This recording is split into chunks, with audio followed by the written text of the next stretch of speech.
is in place, the way that hashtag Hollyweird managed to lay things out, leading right up to 2020 with this pandemic crisis requiring so many people sacrifice their rights, freedoms, and so forth, liberties, if you will, as well too, let's not forget, all in exchange for the promise of a little temporary security. And where have we heard that one before? Mr. Benjamin Franklin. So never a wise idea. Something more of us really need to think about and reflect upon. So see, our numbers are coming around a little bit there over on YouTube, so that's great. We're just working on pulling up a few more screens here to see what's actually taking place out via the wider internet landscape. Oh boy, just, all kinds of stories to get to here within the next few minutes, including the fact of what's been taking place here in South Korea. Let's not forget, breaking news, in case you have not yet heard.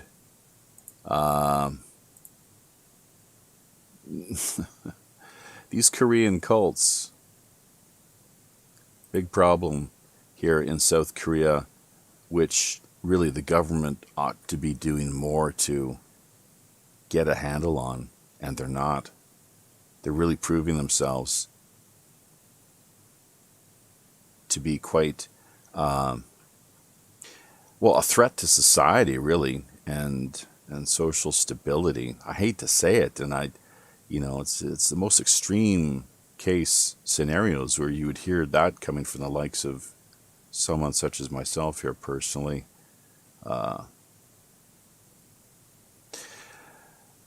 Self-professed, long-time libertarian type thinking individual, but there you go. We'll come back to that in just a minute or two. Just looking at the picture of Bill Clinton receiving that massage from his young hostess, looking like he's having quite the time there. So that recently emerged, that latest picture apparently making the rounds of social media.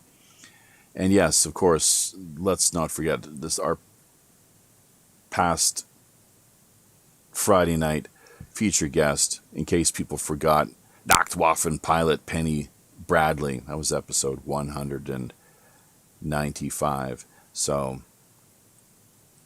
just to remind people that so long as you reach out to us, get in touch with the captain, Pirate One Radio at protonmail.com. We can potentially make some really good things happen here. She's got a couple hundred views at least, around 300 or so, I would imagine, maybe even a little more, between the various platforms that we have in place here, including BitChute, Facebook, and YouTube. So that's really great to see. Those sort of numbers for just a little channel such as ours. We're pretty happy to see that being the case. Hey, and let's not forget, let's remind you, the listener, to take a look at the number of subscribers that we have, rather, helping us out via YouTube. It's up to 980. That means that only 20 more supporters is what we need over there. And we will actually be able to monetize our channel, believe it or not. Wow. Really looking forward to that. So please, if you have not already subscribed, be sure to do so. Tell your friends, tell your family. Work to help and spread the word. WPRPN.com, the People's Pirate Network. Be sure to drop by our Teespring store.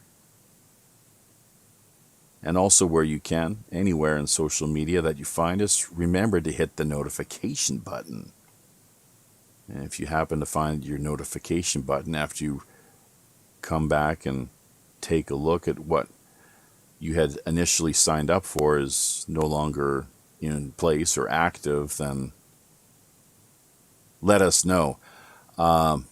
Let us know as well, too, if you're sharing our content in social media, Facebook or what have you, because there have been some issues there where we definitely seem to be coming up against a little bit of shadow banning, unfortunately. So our numbers would be a little better than what they presently are were this not the case, but what do you expect?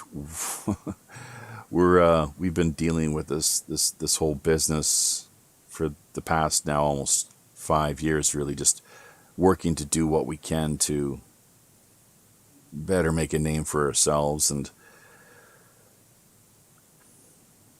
provide the kind of content and material, conversation and the like that people will hopefully find themselves wanting to listen to on a at least semi-routine basis. Tuesday nights, 8 p.m. Pacific Standard Time. Fridays is our feature guest show that we put together. 11 p.m. out on the East Coast. 8 p.m. Pacific Standard Time, 11 out on the East Coast. Write those times down and the days, of course, too, if you haven't already, folks. That's Wednesdays and Saturdays, 12 p.m. noon here in the Tokyo and Seoul time zones. So we're also looking for help over on minds.com with the groups that we have in place over there, along with our friends. Always on the hunt for some quality moderators. And speaking of which, we ourselves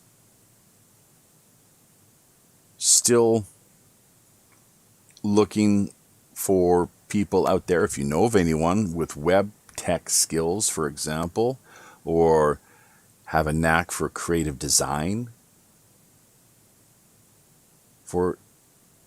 that's another category that we could stand to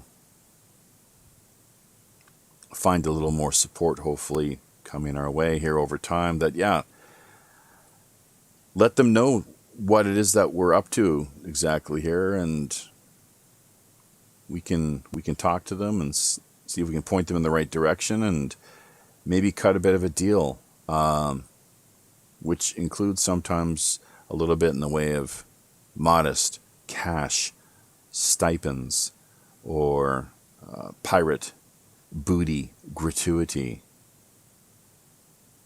along with, let's not forget, Minds, digital tokens, and the like, of which last time I checked, if I'm not mistaken, those tokens over on Minds, I don't know if Pirate Larry, if you're aware of this or not, but maybe Reverend Jim is, although he seems to be more the sort of D-Live kind of guy. He's very knowledgeable when it comes to that whole platform, how it operates. But Larry, are you up to speed on the Minds digital tokens? I think they're a little more than $1 a piece, believe it or not.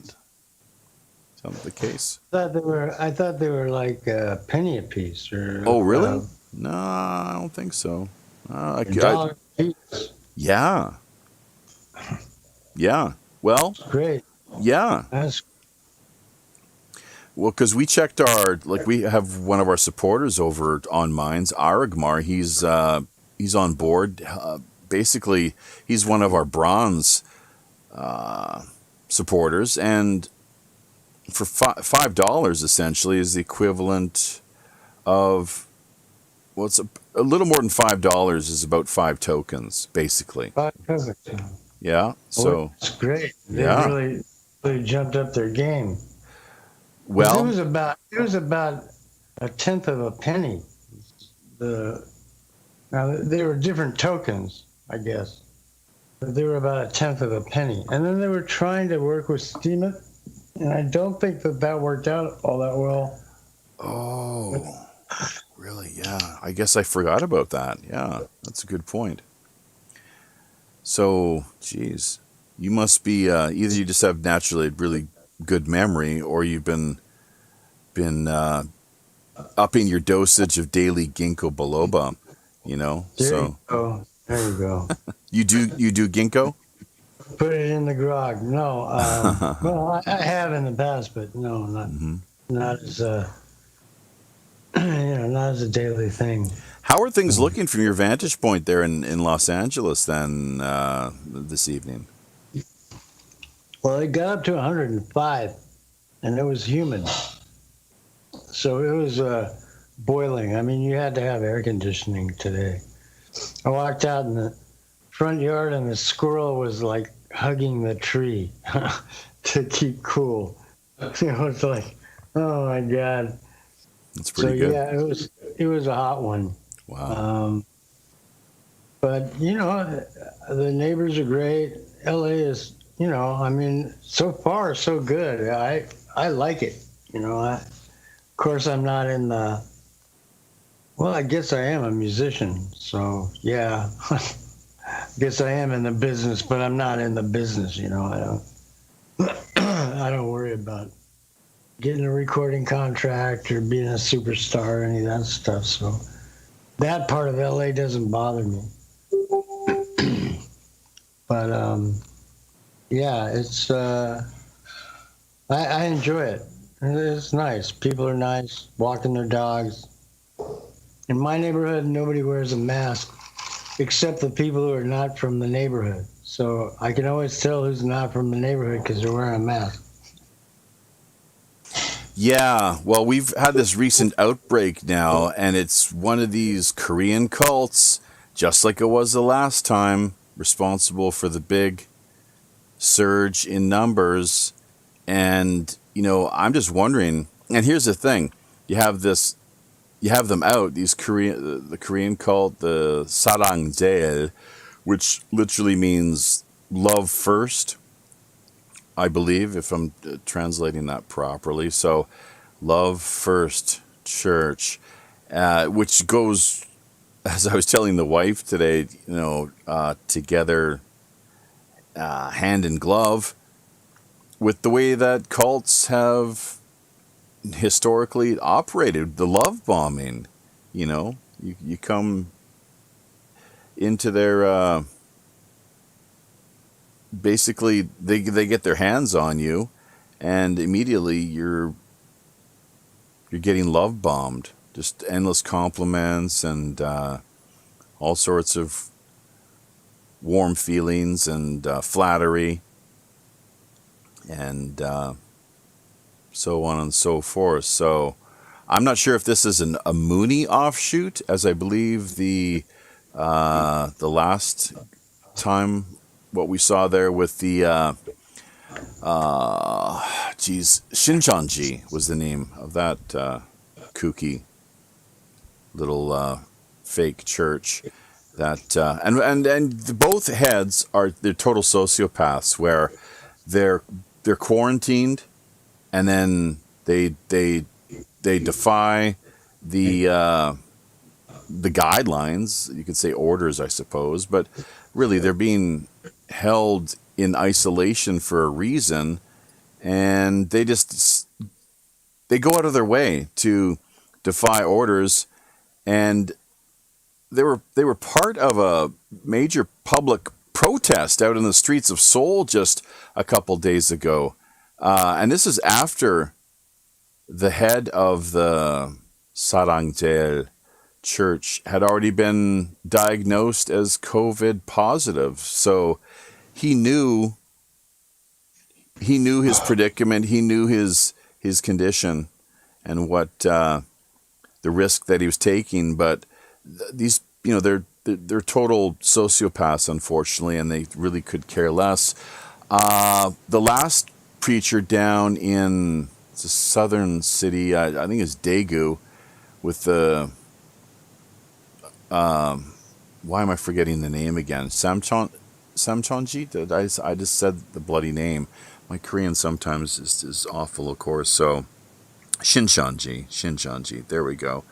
That he was actually brought to tears, believe it or not, because he after all of his stupidity and just stubbornness, or just the pig-headedness, frankly, that we see all too much of here.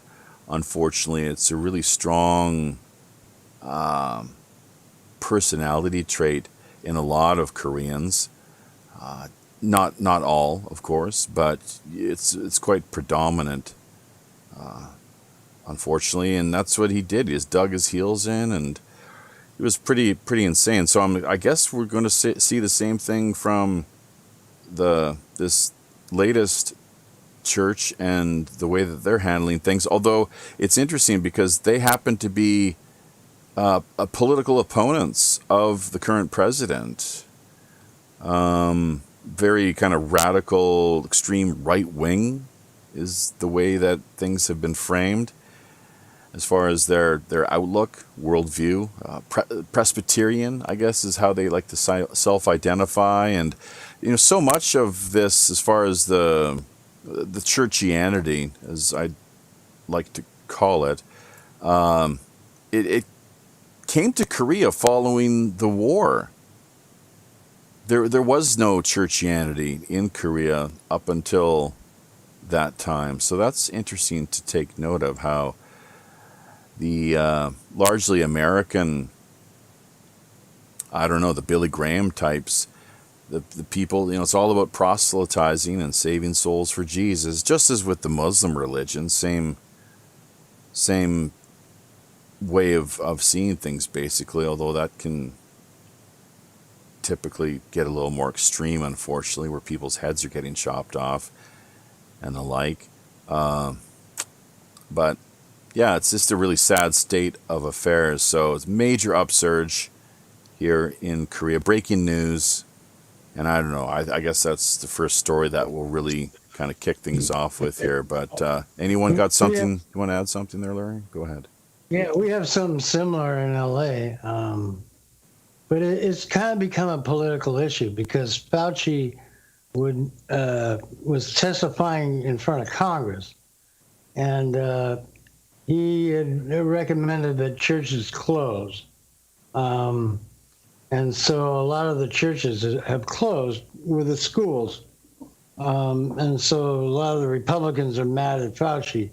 They asked him, if it was okay for people to gather in the Black Lives Matter protest. And he ducked the question. He refused to answer. He just kept saying, well, if you're in a group, you should wear a mask. So this has, infuriated many people. And there's I believe a Pentecostal church in LA. He has about 1,000 folks. And the governor of California has said the churches have to close. So he's opening in defiance of the governor of California. Now they're trying to do the distancing and the masks and all that stuff, and they got, they got monitors, TV monitors that broadcast outside, but it's become quite a political fight because freedom of religion is guaranteed in the Constitution, right? And as well as freedom of assembly to protest. And so we're having people say, well, one set of rights is okay, but the other set of rights, is not okay. And it depends on which side of the fence you're on, which rights are not okay. Interesting how that works, huh? So definitely something to take note of. And it's clearly, the politicization of this whole business is just, it's obscene. It's absurd. It's obscene. I wish I could make more jokes, come up with more zingers, or if I was an actual professional comedian, provide a little more light-hearted entertainment here while we produce these weekly news streams. This being, of course, show segment number 111, World Pirate Radio News. Thanks for dropping by, everybody. We might have a special guest dropping into the to the conversation here as well, too. Momentarily, as was mentioned earlier, we do presently have on board here Pirate Larry out of Los Angeles, California. Reverend Jim up there in the great state of Washington, USA. And possibly one of the things, rather, another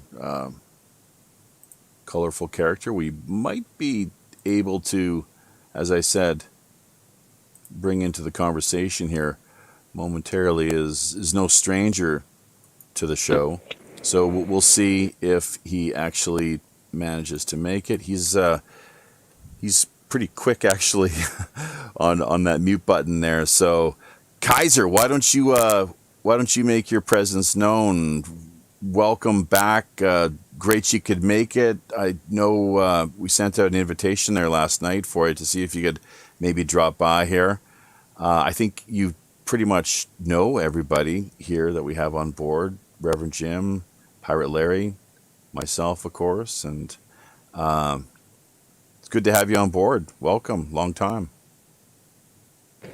Oh yeah, brother. Looking forward to it. I've got to stir spaghetti tonight. I want to listen and I'll comment when I can, brother, because we are canning at this moment. I got the information just a little bit ago. Okay, that's cool, man. Well, have fun with your spaghetti. Get you to mute out, of course, and you can, as you say, listen while you stir and mix up your culinary treats, and we'll reconnect with you in just a few moments. Reverend Jim, how are things looking there via your vantage point over in the great state of Washington, USA? It's going good. It's not real common to get over 100-degree days here in Western Washington, but last couple of days we had a few places that hit over 100-degree temperatures. So yeah, it's been a little warm. Today wasn't quite as bad. We got a decent little crowd over on YouTube right now, and I've got a decent little crowd on my channel over here on DLive, and even got a couple of people on your channel over on DLive. I think some of my friends cross over back and forth between the two, but that's all right. And checking on Facebook, we got a couple of people over here. We got one of my friends from Canada, Michelle Sanjanko. She's listening in. She's a friend of mine. She was born in Germany, moved to Canada when she was a young child, and raised there ever since. She's good people. Other than that, I'm just, I don't know, I'm amazed at what this crap going on with all the information. The masks do not work, but yet they're mandating masks. And I want to know when the people are going to rise up and arrest people like Fauci and Bill Gates that are implementing this BS. If you watched Event 201, the 5-6 hour program that they did before all this pandemic, they're playing out exactly what they said they wanted to do in Event 201. And that was just a, fantasy scenario of what might happen with some type of outbreak. And lo and behold, we have some type of outbreak. And we've even got Fauci on tape in 2017 saying this president's going to face a surprise outbreak. Well, how did Fauci know this unless he was planning on it? Because we know that in 2005, Fauci was working on the SARS-CoV virus. And then in 2015, we know he was working with the Wuhan lab on SARS-CoV and the flu vaccine. Then 2 years after that, he says his president's going to face a surprise outbreak. And then here we are, 2020, and we have this outbreak. Sounds like Fauci is reading from a playbook. And I want to know when the people are going to rise up. And because we look at other nations have not put on masks. Sweden, I think, refuses to do a mask mandate. A couple other countries, they're revising, they're coming honest with their death reports. These weren't all COVID-related deaths. The numbers have all been fudged. Tuberculosis kills 1.5 million people every year. But we hear no panic over tuberculosis. And those are actual numbers. Worldwide, tuberculosis is killing 1 million to 1.5 million people every year. And we're not doing anything about that. But this novel coronavirus, which there's nothing new about coronaviruses. They've known about them for years. This one's just been man-altered, and that's why there's a patent on it. Can't patent natural organisms, only man-made or man-altered ones. So I want to know who altered it, why they altered it, and how come they're not behind bars. I'll be right back. And that's about it for me right now. Alrighty. Sounds like you have somebody helping you with your live stream there. A bit of a left-hand man or woman.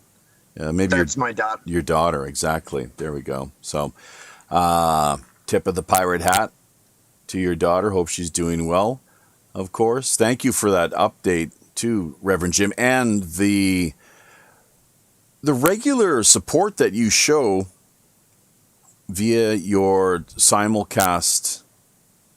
Well, the way you've dedicated yourself really to helping out our channel and what we have to offer here, both with respect to the news on Tuesday nights and the featured guest interviews come Friday. So not only yourself, let's not forget, but also Angel Espino, courtesy of psn-radio.com, and over via the Global Enlightenment Radio Network. Just looking at his picture actually is appearing in the slideshow as we speak, believe it or not. Daryl sometimes likes to go by the moniker of Odin. That seems to be his, if you will, totem spirit or what have you. But him and Katie, of course, helping to oversee operations via the Global Enlightenment Radio Network, #GERN. So far, the three of you doing a great job helping to promote us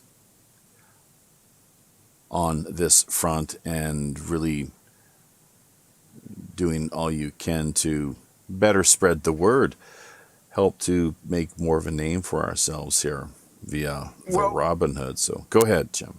What impressed me about you was your willingness to let me get on and talk about the USS Liberty.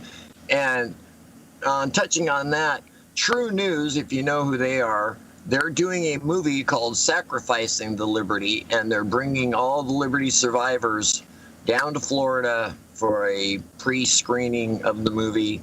And I was trying to get the pre-screening too, but I don't have the $56 to get it, so that's kind of a bummer. But yeah, the True News is making a action on this time. With all the other documentaries about the Liberty, they did not actually talk to any of the survivors.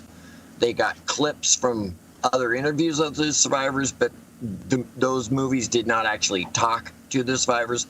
This Sacrificing the Liberty, made by True News, they talk with each of the lasting survivors, and some of these survivors have never spoken before this, because they were all put under a threat of life in prison or worse if they ever talked about the attack.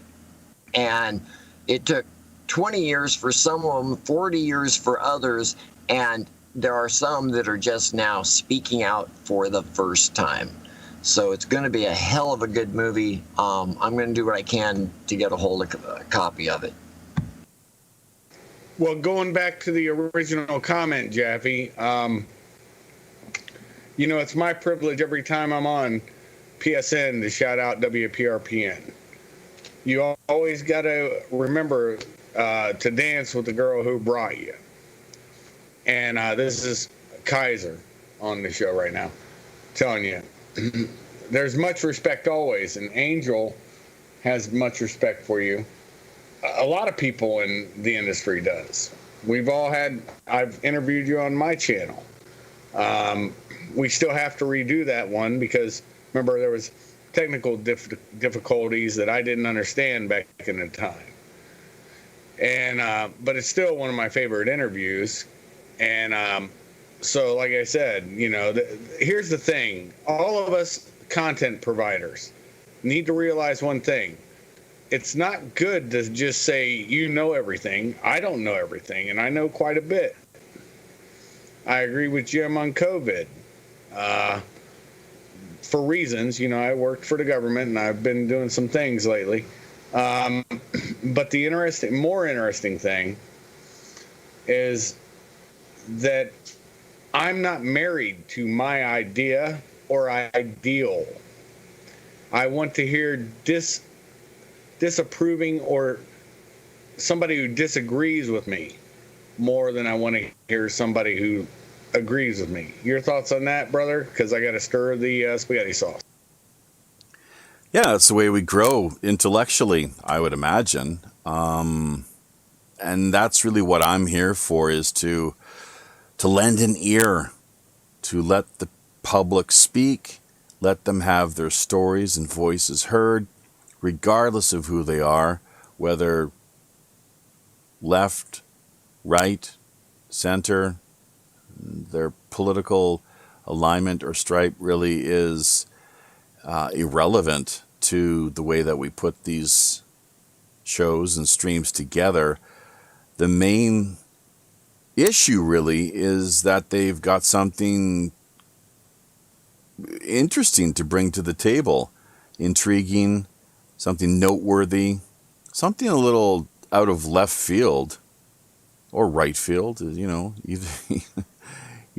either of them is good enough for us, of course. So all voices are welcome. There's no doubt about that. We're very sincere about that position, that way of looking at things. So yeah, you've got to have people of contrary, because the world is filled with all kinds of people. You're bound to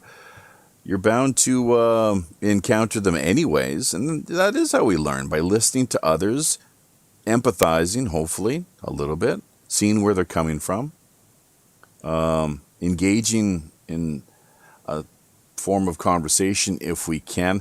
Problem is, so many people becoming offended. Sensitive types, shall we say. The biggest problem that I've got, Kaiser, I've just came to the recent realization, humorless pricks.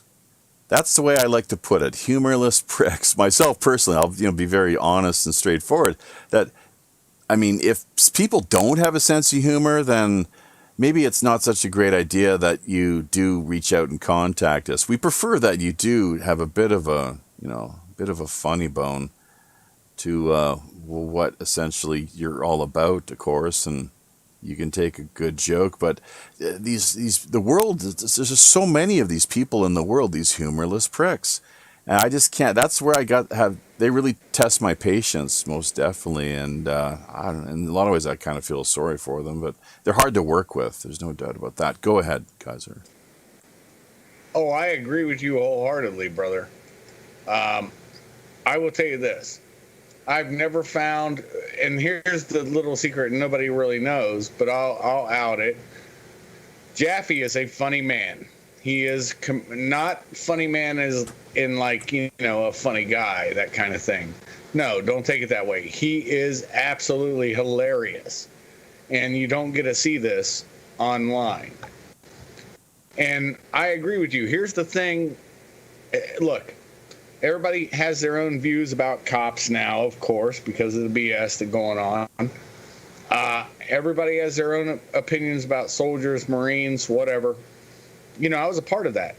There was never an echo chamber in any of those. It was full of disagreement to come out with a successful operation. And people going on both left and right side. It's not an echo chamber.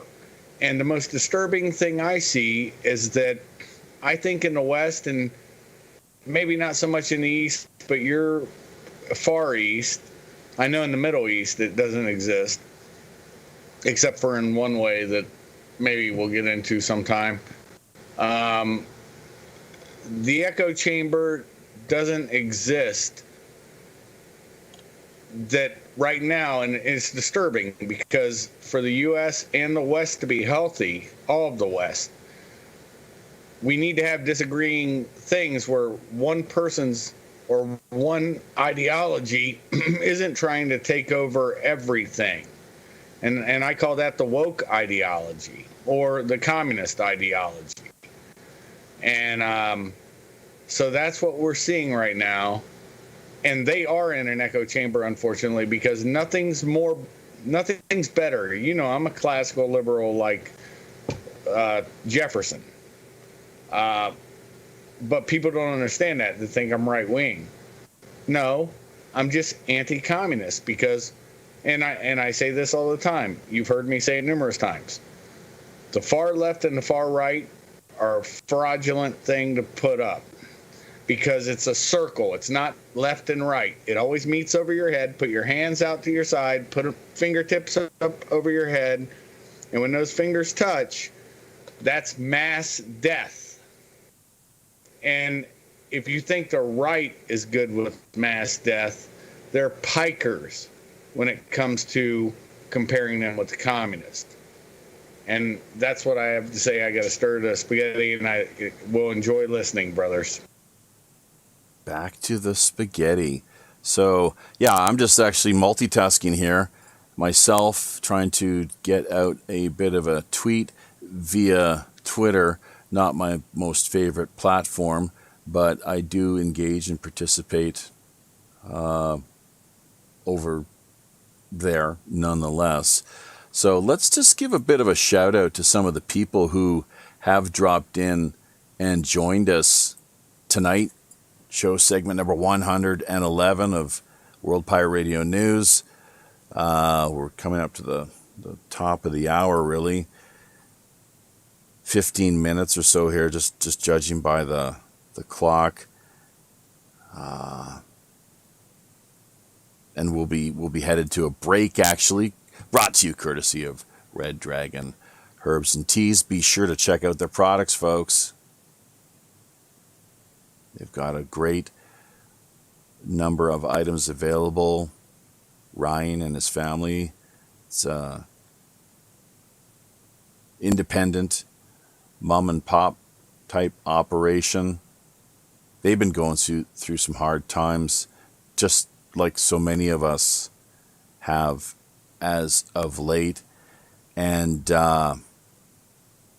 if you find it within your means, that's definitely one way to help both them out as well as us here, courtesy of the Robin Hood. Any order over $25 or more, and you'll receive an immediate $10 discount. All you got to do is let Ryan know 2 simple words, either pirate code or pirate radio, and there you go. Just like magic. So we'll be getting to the little promotional bit that we have in store for you here, probably in about 15 minutes or so, but we just figured why not give them an early plug, of course, as we turn our sights to YouTube. Anti-Semitic Kiwi, along with Sword Point 9, Jennifer Knight, Dana Shiver, Barbecue Jim, Joey Boomer on the road, says that he'll listen in. Yeah, I definitely don't want to be texting or typing too much while well at the wheel. Just looking at a picture right now, actually a couple pictures in the slideshow, 2 different screens, but one in particular of a young boy, the 5-year-old boy, who apparently was just shot in cold blood, murdered for no real good reason that anyone's been able to come up with yet to this point. It'll be interesting to see how this all plays out. Cannon Hinnant, I believe his name was. He was shot by a 27-year-old black male. Hang on just a second there, Reverend Jim. Got to open your channel up on this end. It's not, we don't have anything in place at the moment, but yeah, Cannon Hinnant or Hinnant. So what an awful thing to happen, and it's all too often that we have to witness or hear about these things occurring, but I wouldn't be surprised if this thug was all hopped up on God only knows what. If he wasn't high on something, I'd be quite surprised. Let's put it that way. And what would be the motivation? You talk about hate crimes. Like how would this not qualify as a hate crime? If I was a prosecutor, I'm pretty sure that's something that you would want to floor. You'd want to have stated for the record after doing everything else, discovery and all the other preliminary questioning and so forth. Go ahead, Jim. Did you hear what the suspect supposedly is quoted as saying? No idea. That the little boy deserved to be shot in the head for his white privilege. Really? No, I don't know if that's factual or not, but that is what I saw across my mind's page. Mm-hmm. Yeah. A hashtag fact check. Could very well be, but then again, it might just be something that people have put out there in an attempt to further stir the pot. There have been attempts for quite a few years now to ignite a race war between blacks and whites, and of course there's people on both sides that are working to do what they can to make that happen, but there's also a lot of people on both sides who are saying it's just ridiculous. We've evolved beyond that point. So, I don't know really what to say, honestly, other than there are forces out there, people with their agendas, and working to create order out of chaos is what it seems to so often ultimately come down to, unfortunately. But we see it time and again, and it's not going to stop anytime soon, I don't think. The best thing that we can do is just probably keep an eye out for when these things occur, when they pop up, and call them out for what they are. Call them out for what they are. Go ahead. There's one thing that crossed my mind. It could be totally BS and made up by media and the CIA for their own nefarious purposes. There's nothing, unless somebody knows the family and the victim. We have no way. The average person has no way of even verifying this story, and that's something else that we also must keep in mind. It could be just total BS, or there could be some truth to it, or it could all be true. And that's what sucks. And I'm being hosted again by my buddy in Germany. So we're making the rounds again. Yeah, we see a lot of activity taking place here over on D Live. Our numbers holding tight around 10 people, apparently, is what we're seeing. So that's really great to have a little bit more support coming about. And D Live, it's been a tough platform to work with to this point. With your help, that's definitely serve to go a long way as far as gaining a little bit of traction. It's interesting the way that so many, they would rather watch people playing Minecraft all day long, things like that, which I kind of get. Some of the gaming that's out there, it's fun stuff, of course, but not for hours on end. I just can't, like we've even got as regular listeners will know, a PlayStation unit here, this end of the ship, and we haven't touched it in quite some time now. So although the wife and I did talk about maybe queuing up a little golf or Guitar Hero, something along those lines here at some point. So we might get around to doing that here. Go ahead. On D-Live, the people I've become friends with, we're here mostly for information, but we know that there's information overload. And that's why I'll play some information videos, and then we go to music, and we still chat and talk about current events while we're doing music too. But wanted to give a shout out over here on D-Live to Deja Voodoo and to Made in USA Review, both for dropping lemons and diamonds and just hanging out. Appreciate you being here. Much love to you guys. Yeah, Dana Shiver, a.k.a. Deja Voodoo. So much appreciated, Dana. She's a real trooper. There's no doubt about that. She's definitely leading by example. And I think, as I said, I didn't quite lay it out there, but we've talked about in the past how when people such as Dana make these donations to PayPal, $20, I think is what we've been receiving here every couple weeks or so. Janie Walker as well too, although I don't think anything from her this week.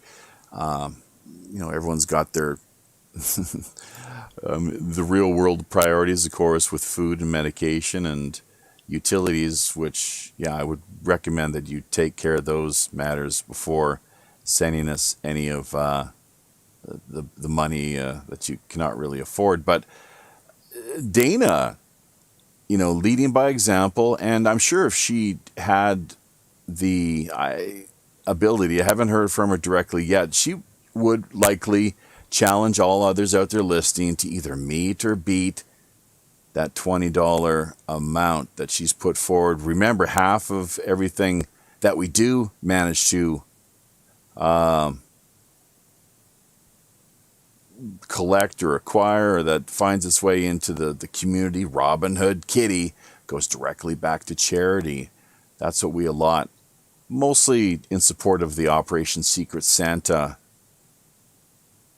annual Christmas charity relief and outreach campaign. It is also a talent telethon too, let's not forget. So if you haven't heard about it yet, be sure to drop by WPRPN.com. Check out the link we have in place there. A lot of great information regarding Operation Secret Santa. Yes, it's August, but you know what? Just a few more months and we're going to be coming around to Christmas again. Believe it or not, we have learned over the years that it's best not to wait until just the last few weeks leading up to Christmas to get the campaign in place and to work on getting the word out there. So now's the time to do it. Tell your friends, tell your family. Check out how we have things structured as well too. It's really great. Hashtag WWRHD. What would Robin Hood do? Exactly that is what we have emblazoned upon our t-shirts and our coffee mugs. And that's why we're looking to hopefully at some point pick up someone who has a bit of a hand or flair, if you will, for creative design. We can work on bringing them on board via the Teespring end of things, for example, and really get busy over there. But yeah, hashtag WWRHD, what would Robin Hood do? Definitely committed to the redistribution principle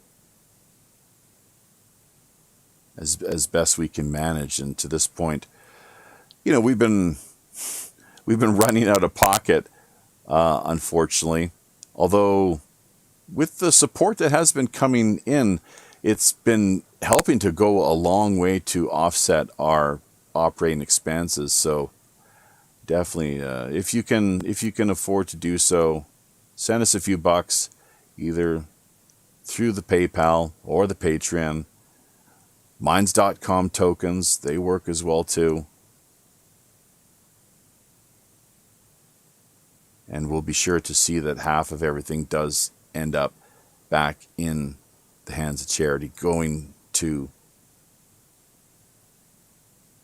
a good cause. That's really what it's all about, folks. So, all right. Well, you know, so many things happening here as always, which it's quite something, a bit of a challenge to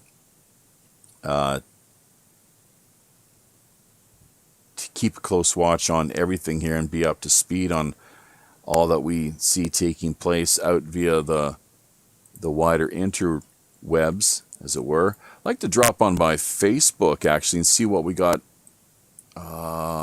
happening over there. We have yet to share the link to this point as far as the live streaming end of things is concerned, so we'll definitely want to be getting up to doing that. Michelle Sanjenko, yeah, I guess that's your friend over there on Facebook then, is it? Oh, pretty cool. So she lives in Canada. All right, well, we'll send her a friend request. We have a couple friends in common. That's really great that you mentioned her, Jim. Hey, Pirate Larry, we haven't heard from you for some time now, so I'm not sure if there's more that you'd like to contribute to the mix here. Hopefully everyone has had the chance to look at the talking points. You know, this is what we offer our premium subscribers too, let's not forget. We have this available over on Patreon. We also, as the next tier of what's available, have those exclusive premium post-produced Rogues Gallery after shows. And then thirdly, there's the final tier is actually something for $10 where you can unlock that end of things, and actually we can have a conversation online, you and I, whoever you may be, for an hour, $10. So and I think in doing that you actually qualify for everything else as well too, the show notes, which are quite thorough and in depth, along with the whole slideshow, all the memes and pictures. We have a pretty dank meme stash happening over here, folks.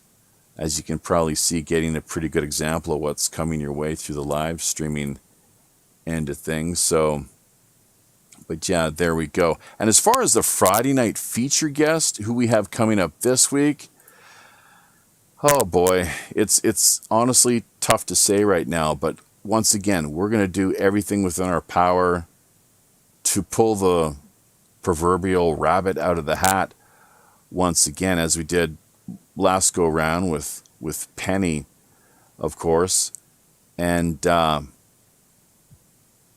present to you something that is definitely worth tuning into. So fingers crossed.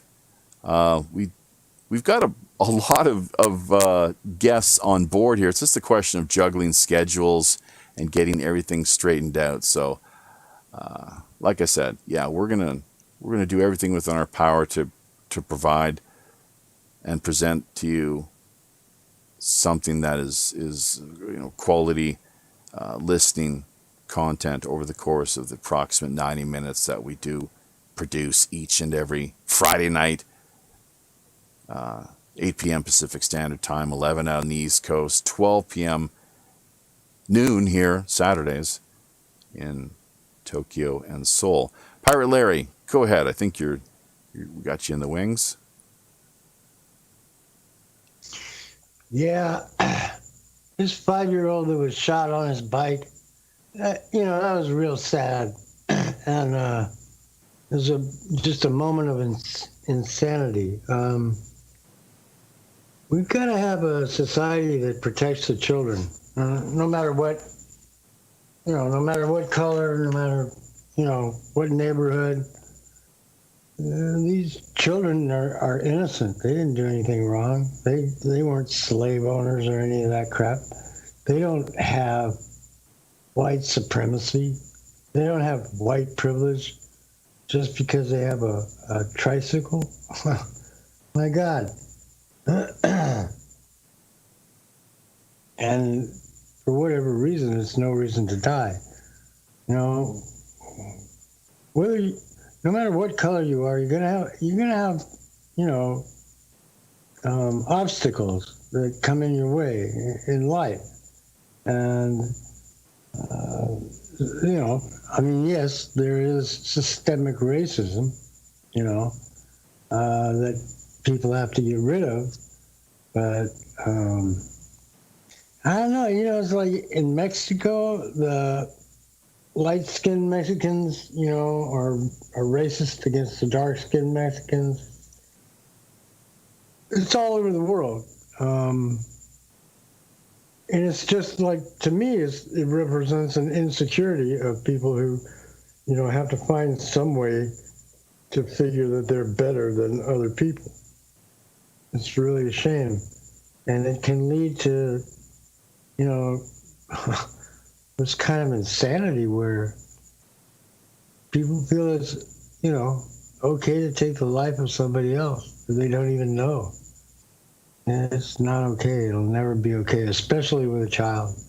It'll be interesting to see how the trial develops. But, he doesn't sound sane. But I was going to bring up that point. He may have been on psychoactive drugs. We are all being manipulated, and the manipulation people do not realize how deep, how thick it is. The way I see it, we are looking at a lace doily, where every thread on this side is connected to every thread on that other side, but most people don't realize that. They only see their little local part of the doily, and they don't realize that we're all being played. The blacks have been given privileges over poor whites, but yet they're told whites have it privilege over them.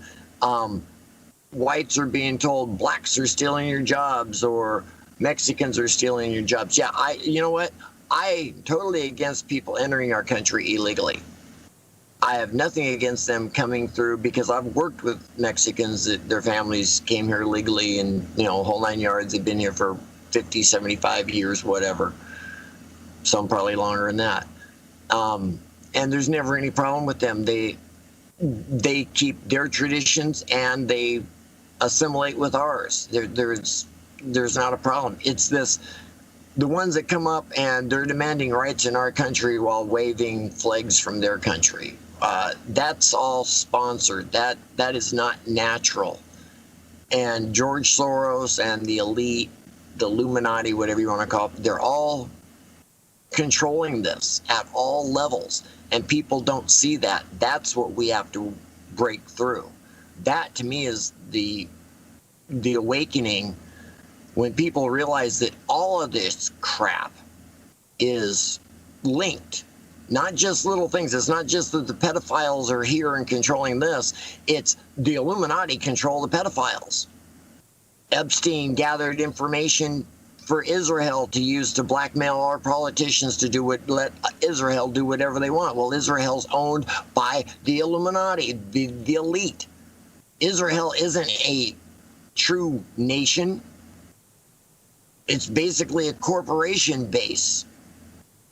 And along with, they use Rome Rome to control the people, the masses. They use the city of London is where the gold's all kept, and Washington, D.C. is their military branch. And until people realize that this is all one big game, we're all being played, there might not be any hope. Yeah, consciousness is a big thing. There's no doubt about that. And one of the reasons why what I'm calling for, I think revolution is a little too it's a little too much for some people to handle. Just the word itself, a lot of folks find difficult to get their heads wrapped around. But if you look at the semantics involved, all it means is the turning of the wheel. Transformation, that works for me. As far as the consciousness is concerned, here in Korea in particular, as a very good example of what is presently lacking, that there's a great deal of cognitive dissonance. The willful ignorance is strong. You know, ignorance is strength, as George Orwell talked about, and this country is a classic example of that most definitely being the case, unfortunately. So I challenge all Koreans listening, I'm sure there's a few of you out there, to if you have a differing view or you'd like to have your voice heard, call into the show. Pirate1radio@gmail.com is where you can find us here via Skype and have your voice heard. Whether you concur, whether you agree, whether you have a differing view or opinion, that's completely up to you. But our lines are open. Go ahead, Kaiser. Hey, Jeff. Yeah. Yeah, Japhy, I have something I'm going to respond to Larry and probably Jim.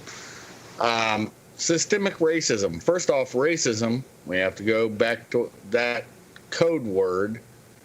That code word was started by Marx, Lenin, all those people, so they wouldn't be vilified for being communist. That is where that came from.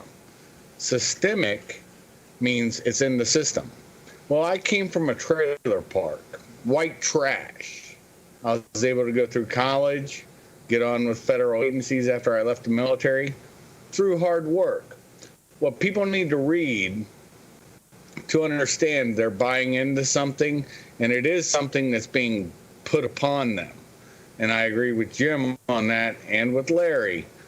But to use those code words mean that you understand and believe in everything they believe in. First, you need to read the page. If I had a link, I would share it to Black Lives Matter and read their homepage. Destruction of the nuclear family. This is why violence is so prevalent. And I'm a bastard too. So I'm not speaking out of turn, but I had great mentors in the military, and I went in the military at a very young age. That's my blessing. And I knew how, but then if you want to strive, if you want to succeed, all this stuff, that's put in their page. Folks, you have to read their page. There's no such thing as racism first. That's a code word so that nobody would push against the Russian communist because they happen to be quote unquote Jewish. Okay? Religion, sex, race means absolutely dick to me. But what does mean dick to me is how you conduct yourself. And by buying into those words, you buy into their system. That's the systemic thing. You're buying into their system. And it's very important that people understand it is the division belt. Japhy, we've talked about this on my channel, on your channel with me. I told you when I knew the division bell was rung. And there's a lot of things, you know, that I had to look into.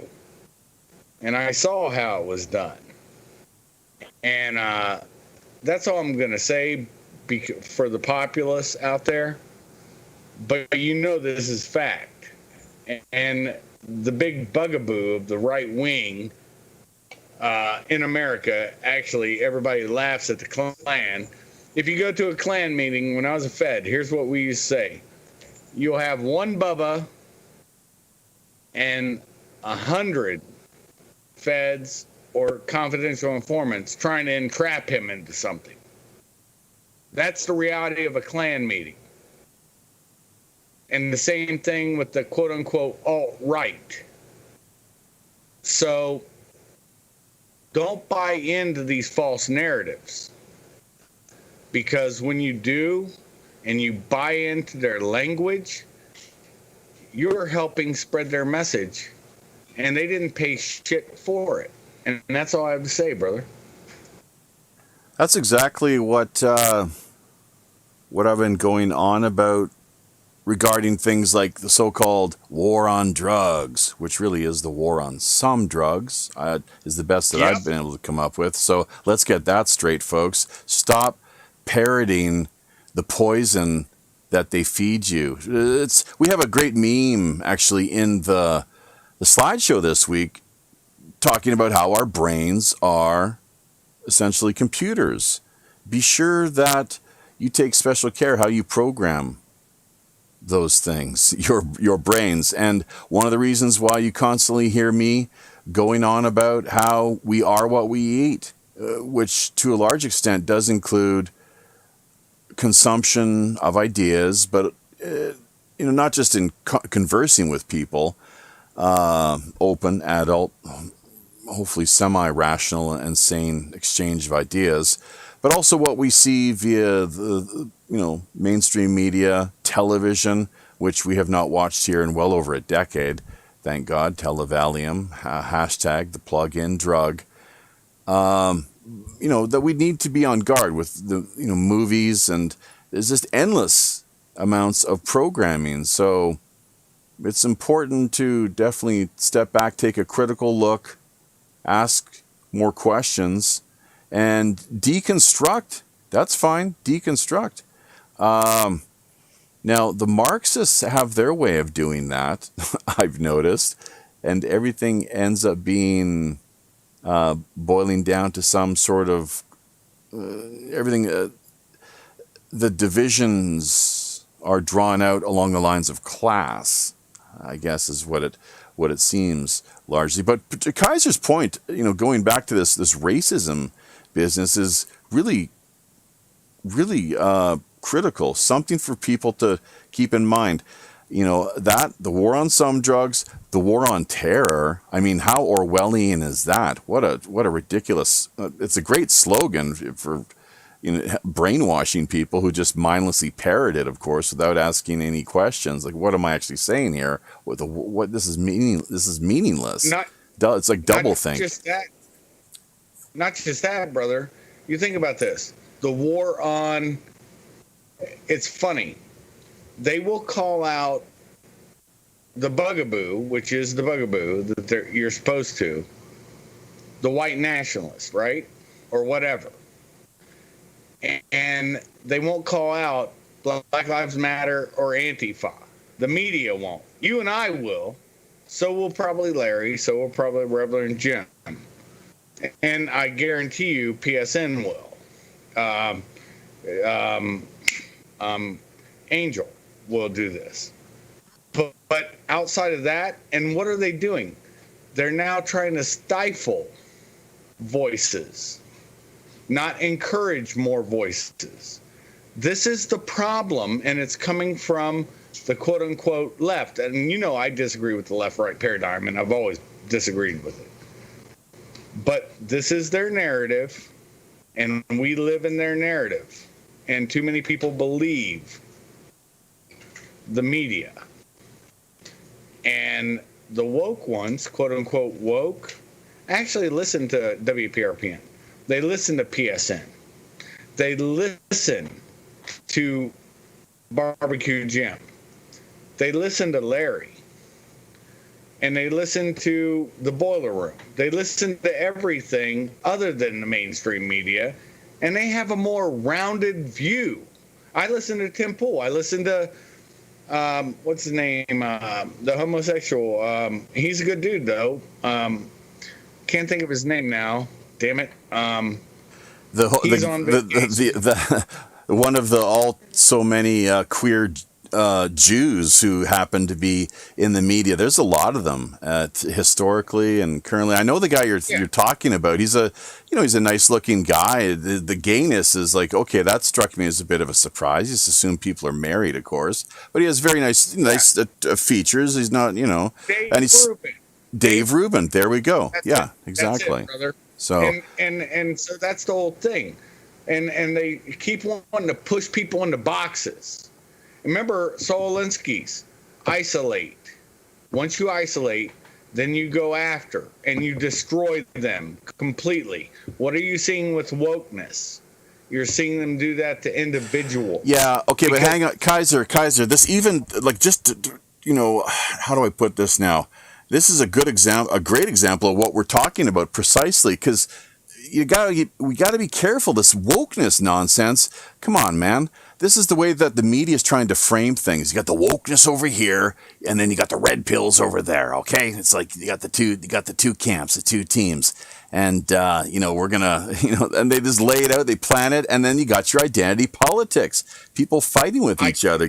So it's not. Look, man. I'll keep it short. That red pilled wokeness or awake, it's all the same beeping thing. All right, it does. You're either awake or you're not. It doesn't matter what silly label they want to give these things. And I think this wokeness thing came along after red pill had been around for a while, I guess, too. So they needed to invent their own sort of ideological kind of like little term for their faction or camp, I guess, is what it came down to. Am I missing something there, or because red pilled had been around for? No, you're getting it completely. Okay, here's the thing. All right. I think you're not seeing what I'm saying. Okay. So All right. clarify. Say it again. I may not have been clear enough. It is media driven. And the media right now, the popular media, is quote unquote pushing wokeness, i.e. Marxism, communism, Maoism. Actually, sure. Antifa is. Cultural revolution. And that's what they're, yeah, exactly. And Maoism is the more virulent strain of that communism. And you know why I know about communism from a very, very young age. And here's the point that nobody wants to listen to. If you fall for this, you will lose your country because the media is pushing it. You're seeing pockets in suburbia that have been standing up to this and actually been beating them back. But the cities are controlled by, and I hate the left-right paradigm, but Democrat, leftist, quote-unquote, Marxist, mayors and governors. That's where the problem stands in the U.S. I don't know about Canada, and I don't know about Korea. But that is where you've seen the most violence because they're not arresting the people that are doing criminal activity. They're releasing them if they do arrest them. And so they're recommitting their crime the next day. So you're getting a habitual criminal. And we're not talking somebody who's smoking weed, bruh. What we're talking about is somebody who's throwing fire bombs. Somebody who's out there assaulting people. Somebody who's out there shooting people, literally. And that is the problem. Not minor crimes, major crimes being allowed to just fester. And it only takes one person. Everybody, when you get into a protest, if you're normal, you're just going to protest like the Tea Party was. Protest, pick up their stuff after they're done holding their signs and saying blah, blah, blah, blah, blah, Obama, whatever, right? And now you've got these people that are out there, okay, I'm going to kick in that door, and then I'm going to run away. And then somebody's going to try to outdo you by peeking in that door. And then the third person's going to outdo them by stepping in the house. And once he steps in the house, everybody comes in the house. That's mob mentality. And that's criminal and violent. Well, and that's why you say on that. That's why America needs its Second Amendment, of course, too. Let's not forget.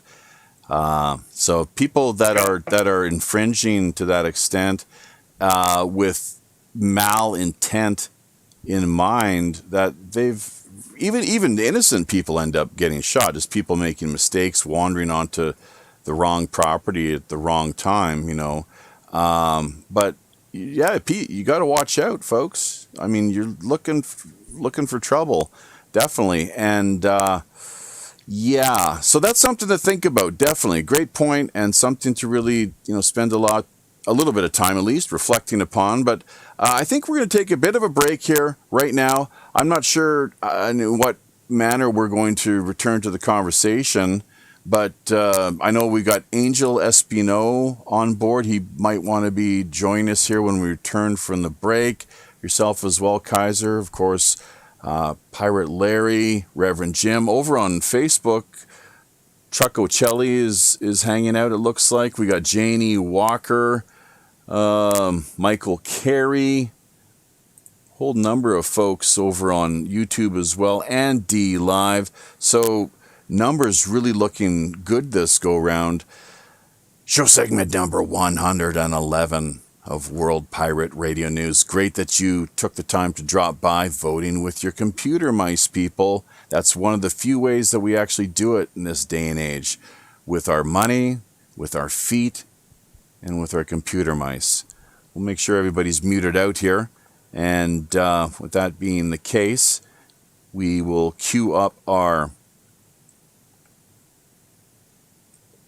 Red Dragon Herbs and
select quality premium items freely offered via Red Dragon Herbs and Teas wide inventory. Choosing from any of their caffeine-free headache relief or rest and relaxation blends, history has proven their products among the best sources of scurvy prevention and vitamin supplementation. Red Dragon Herbs and Teas, bringing you guaranteed homegrown health relief.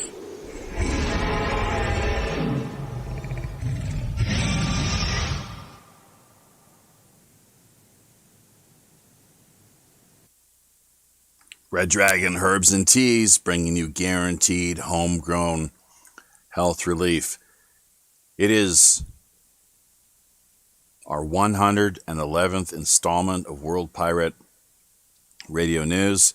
For any of you numerology fans out there, I'm sure you'd have a lot of fun with that one. I am your host, as always, the Robin Hood's Chief Communications Officer, Japhy Ryder. Alongside us here this week, we have a whole number of great individuals, of course, joining us in the wings. We've also got open lines via Skype, Pirate One Radio, at gmail.com. If you'd like to contact us, make a quick call.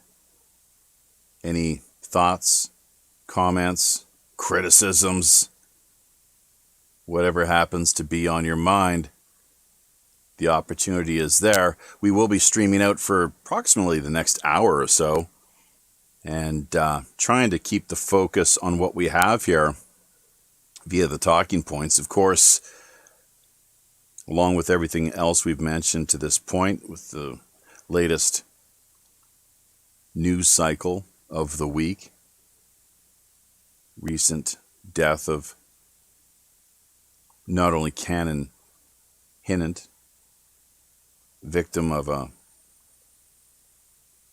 27-year-old blackmail. Not that that even gets mentioned in a lot of news reports these days. Sweden is a good example where they don't like to mention people's race whatsoever. That gets conveniently left out of the reports. But anyways, it's just one example of the awful things that sometimes do occur, along with rapes and everything else you can possibly imagine. Home invasions, as to what Shuff was alluding to, and one more reason to have those strong Second Amendment rights protected. It would be good if that were the case here in South Korea as well, I would think. Although, then again, with the temper and the hot-headedness that some of these people have here, unfortunately, that who knows where that could all potentially lead to. But it is a good thing, stateside, of course, I would say, my personal way of looking at things, that the Second Amendment is there. And just to remind listeners, too, speaking of personal opinions and the like, that the views and opinions expressed on behalf of myself, the show's host, along with our guests, do not necessarily reflect those of either the wider listening audience nor the show's sponsors. We do have a second sponsor, speaking of which, that has recently come on board, the CannaSense Cannabis Collective. Still waiting to pick up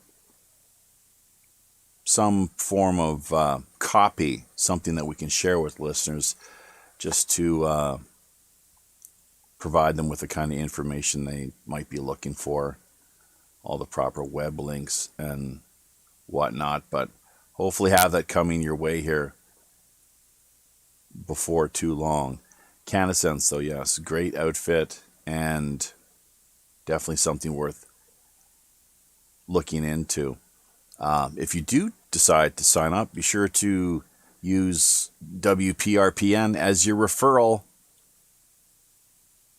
and you can take things from there, of course, unlock all the great items that they have available in the CBD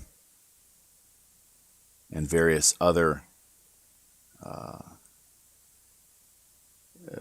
marijuana, basically, health-related products. So, CannaSense, yeah. Daniel Lewis Crumpton. We'll be having to get in touch with him here in the next couple of days. Everyone's, of course, got their schedules, and it's not always easy to connect at the same time. But, yeah, let us know in the chat area, though, what is on your mind. What thoughts, what comments would you like to leave us with? We'll try to, if you can't call in directly, Pirate One Radio at let's get that straight now. ProtonMail.com, that is the PayPal address.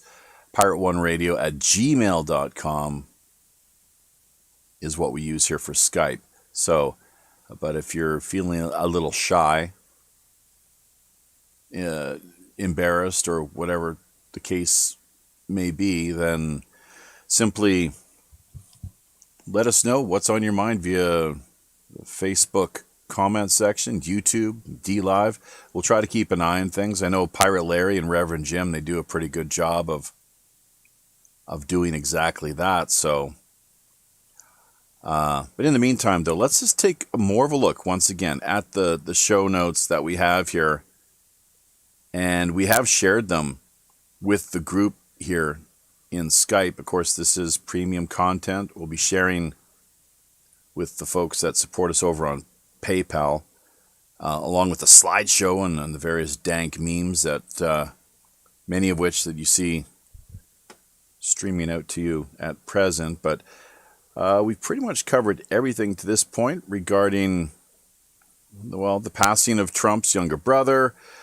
There was an item here recently. The King of Thailand pardoned a pair of individuals who initially had been found guilty of murdering two British, I believe they were British, backpackers. This is courtesy of CNN just a couple of days ago. So some of you out there may have heard of this case.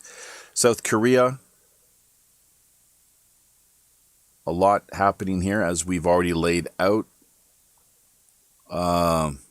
Tempers, emotions running high.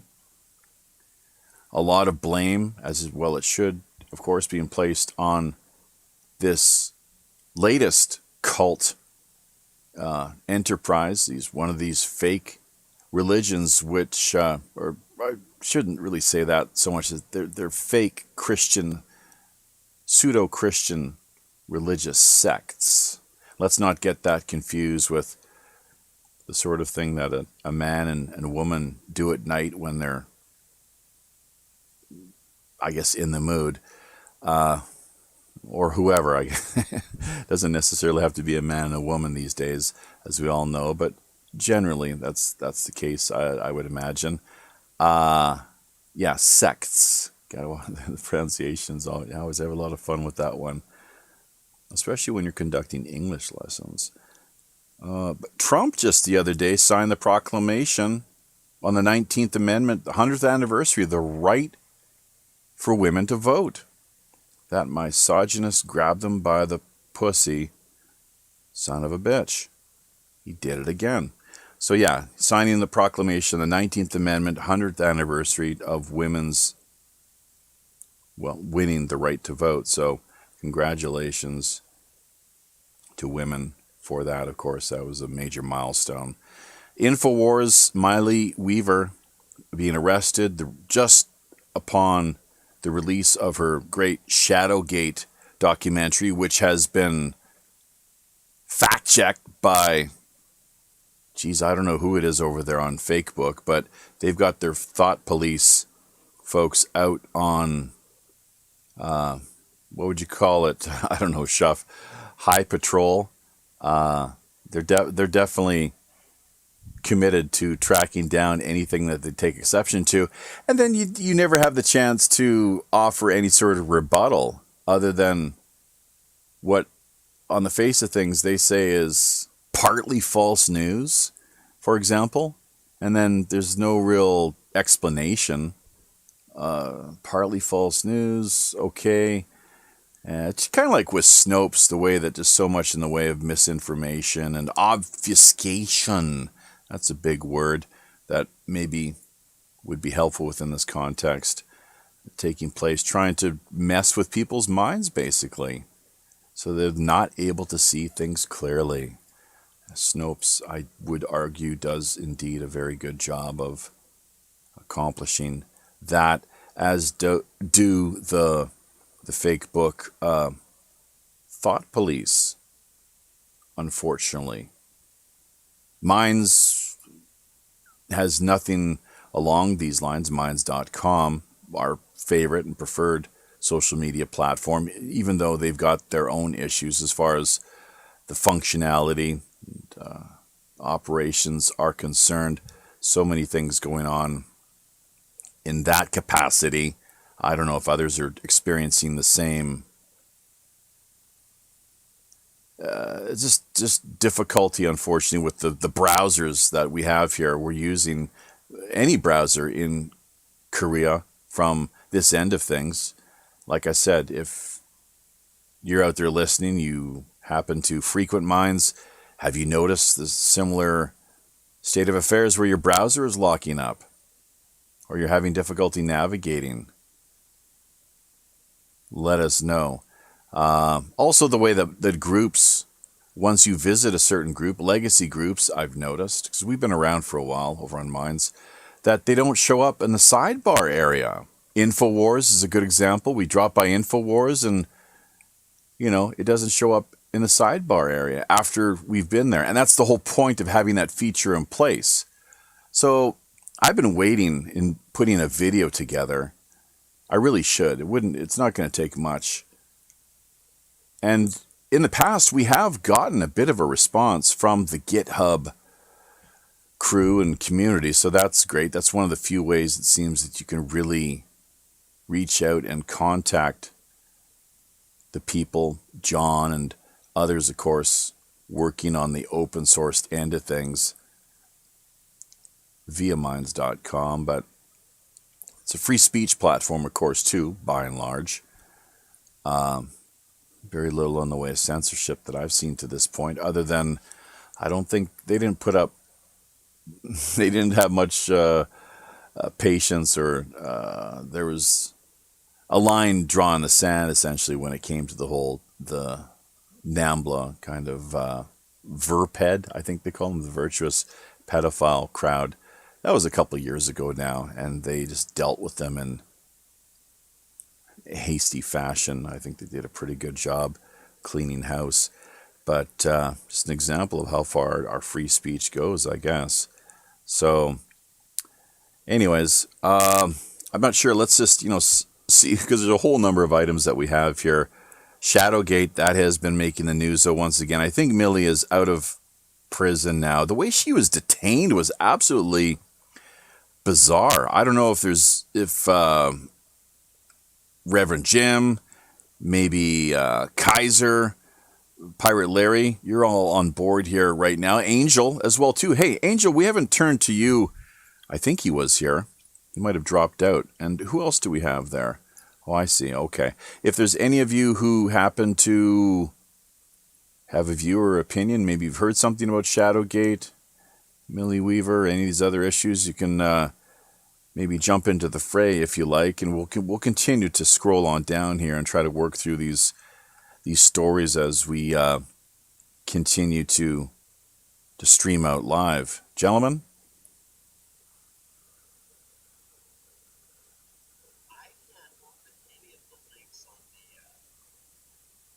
Oh, sorry about that, Jim. Go ahead. You're saying you can't... It has something to do with my setup. Hang on. It won't even let me copy them, so I can paste them. Well, hold it. Sir, you're saying you can't open the file that we shared with you on Skype. That's an ODT format, I believe, which I think... Well, no, I can open it, but when I go to... The links don't work. The hyperlinks don't work. And so when I go to try to copy one, and so I can paste it and go to it, I can't even... It won't let me copy it. So strange. All I can do is read the show notes. I can't share them or go to the links on them. Okay. How about right-clicking then? That doesn't work at all. Copy link location. It's not letting me. Doesn't work. It's not letting me. Strange. Okay. All right. So, yeah, over on Facebook we got Chuck Ocelli and Janie Walker as co-hosts. I don't know what that means exactly. Not familiar enough with the format, but have at it. Folks, if you know how to, what that enables you to do via that particular platform. Joshua Allen Huckle, once again dropping by. Nick Richter, along with Janie Walker, Chuck Ocelli. We had Michael Carey there as well too. Oh, he's we got still on board. So, and Vincent Nunez, Vinny from Brooklyn. Yeah, hey, let's not forget Vinny. Geez, give him a shout out, of course. And over on D Live, once again, Deja Voodoo, Arlie just following now via D Live. We're up to 160 friends. We don't call them followers, but supporters. I'm okay with the supporter type label, if you will, but we try to steer clear of this follower business. I think that's what got people into trouble most recently, once again, in South Korea here with the Sarangdae, love first, love bombing cult, essentially is what they seem to be, and their leader, which I suppose I could open the link here. I could even share it with folks over on, we'll get it out there in the Restream area actually and see. Well, there's a number of links here, so we'll just let people have at it. make of things what they will. Hopefully we can squeeze all three of these links in there. Let's give this a try here. Might be a little too much for them to handle. I don't know.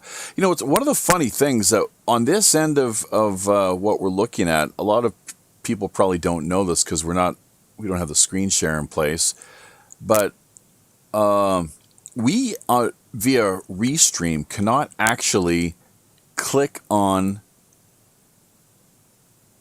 the links that we share in the chat area. It says there's a big eyeball. It says show when we move our cursor over the links, the content that we've shared.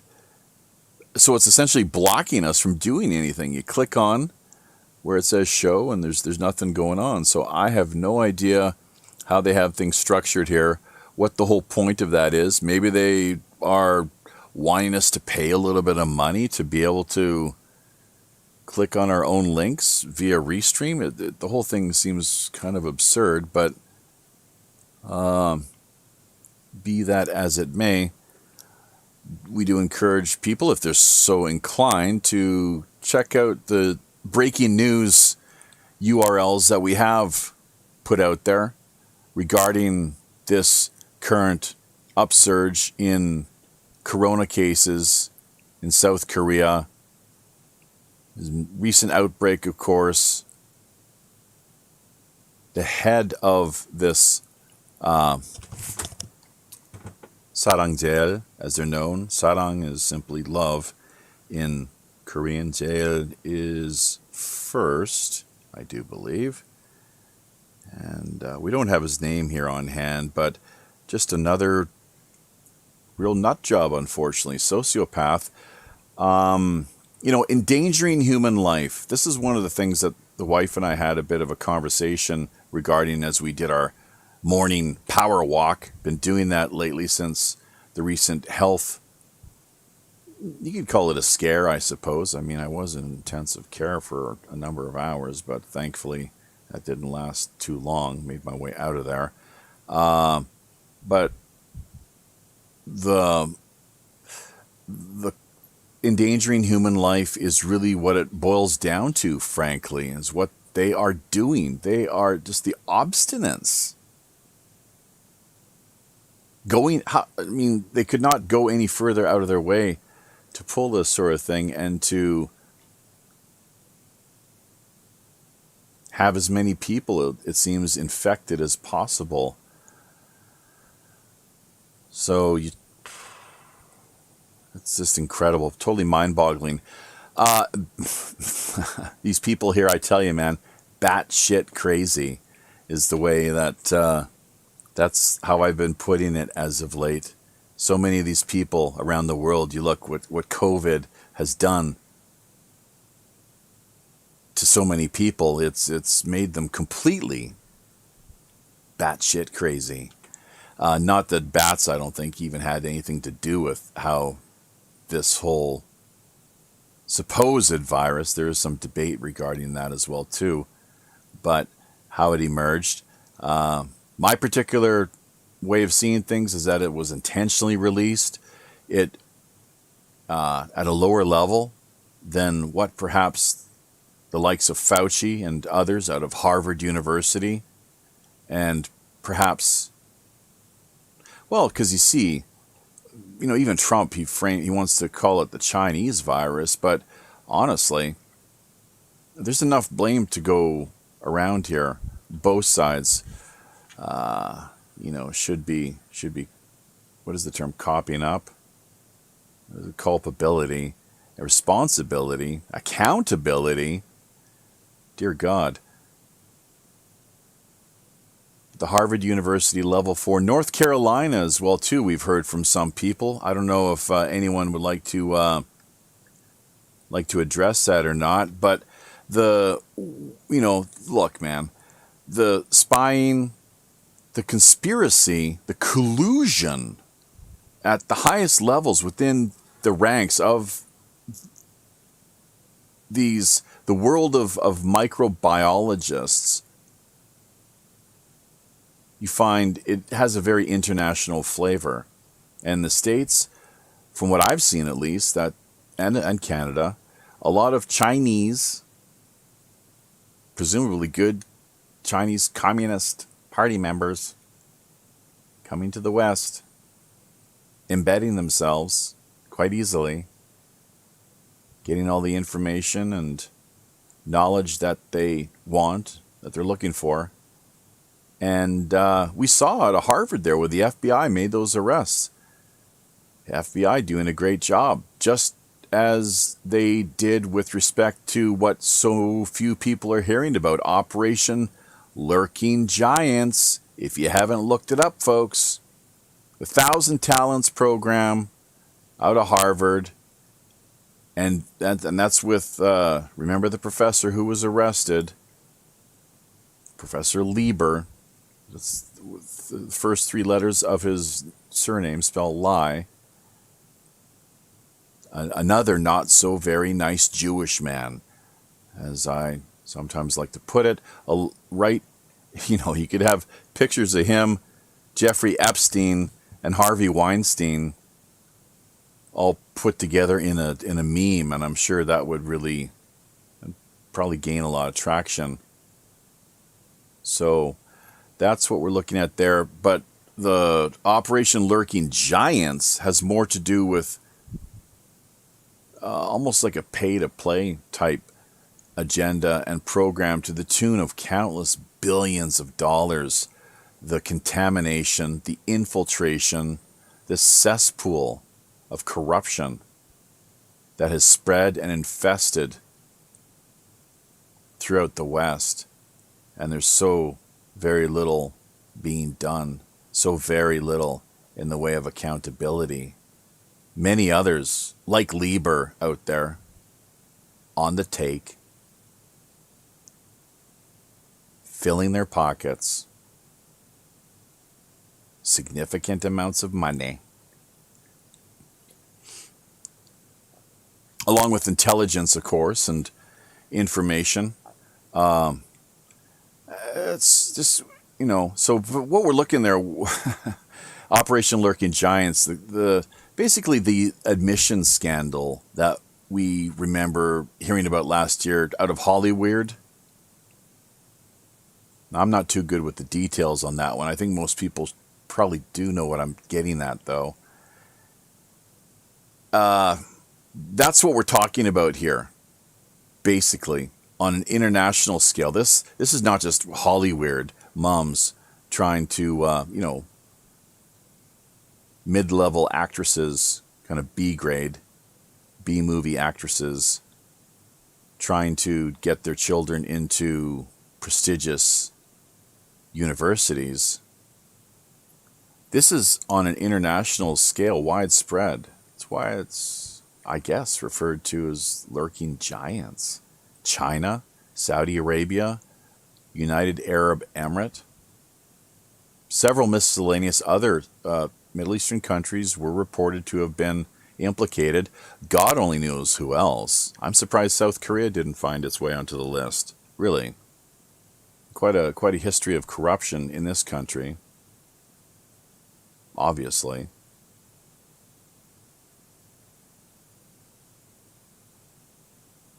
But what's interesting is you cannot hardly find any information regarding Operation Lurking Giants, and we're talking an industry which just in the last 6 months of 2019, if you want to put a dollar figure on things, you're looking at almost $7 billion.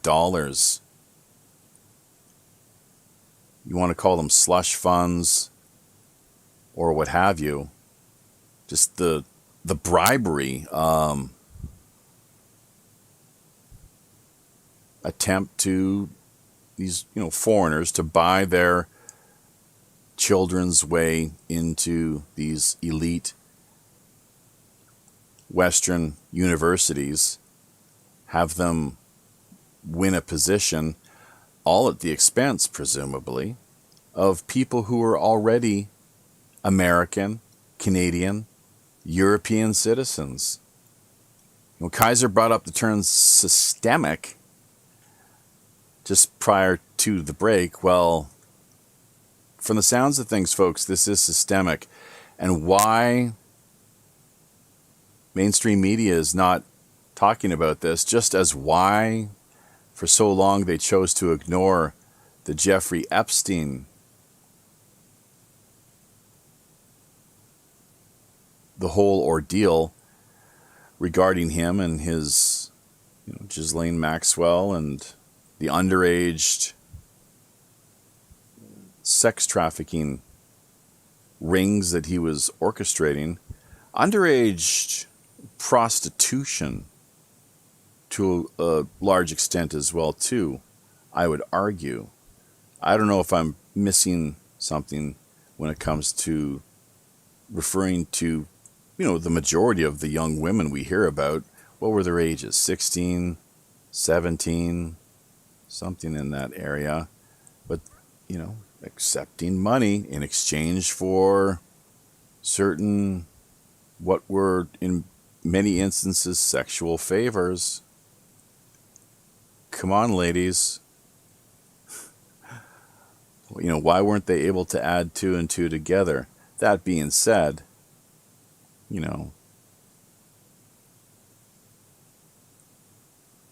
what Epstein and Maxwell did, of course, was criminal. And on top of that,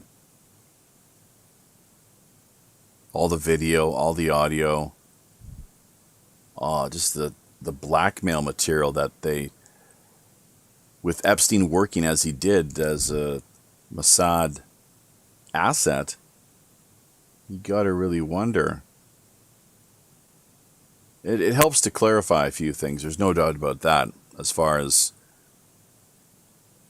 with the Franklin scandal, the ability to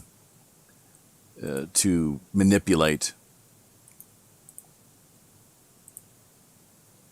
and control elected officials, politicians, administrators, going back to, once again, post-secondary institutions, universities and the like.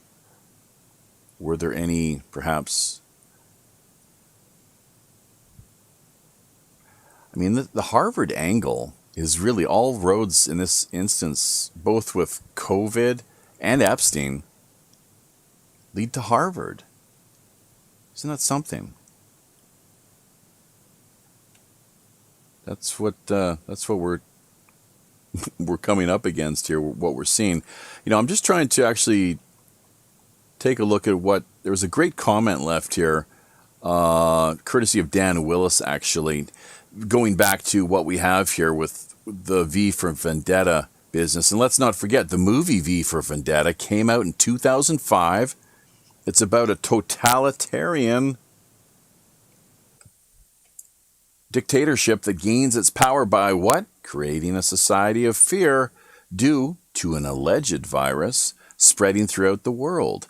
In the film, the media pushes fear-based propaganda on the television screen of every household in the city's streets. Interesting that it was a fair number of years back now, though, but China heavily promoting the idea of every household in China having a television set. They really pushed hard for that. The Chinese Communist Party. That was one of their major campaigns. I wonder why they would want to do that. Just trying to help people out, you think? Or perhaps maybe does that have more to do with what Marx talked about regarding who controls the means to mental reproduction? Good question. The authoritarian dictatorship promises security, just like we talked about earlier, Benjamin Franklin, the promise of security, but not freedom. Sorry, folks, you're going to have to maybe make a few sacrifices here along the way. Just until we get things kind of straightened out. The constant theme of this is for your safety. Yeah. We're doing it for the children is repeated throughout the whole film. Most importantly, the movie ends with society waking up and the corrupt fascist regime is dismantled. Hey folks, guess what year the film is set in? 2020. So, let's ask ourselves, I mean, I can't help but ask myself, did they maybe know something that we had no idea of? Dan Willis here, asking a great question in the comments section on Facebook. What else happened in the city of London in 2005? In an interview and letter made available in 2010,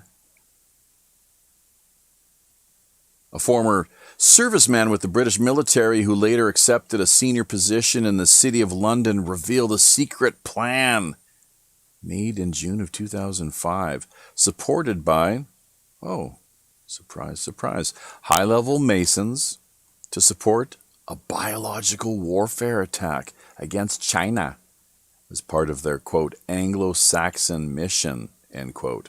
Former U.S. Marine Corps intelligence analyst and CIA case officer Robert David Steele has declared President Xi Jinping knows the real culprit is not the Trump administration, but rogue elements in the U.S. tied to the deep state. However, as a whistleblower pointed out, the group of City of London officials was merely an action group.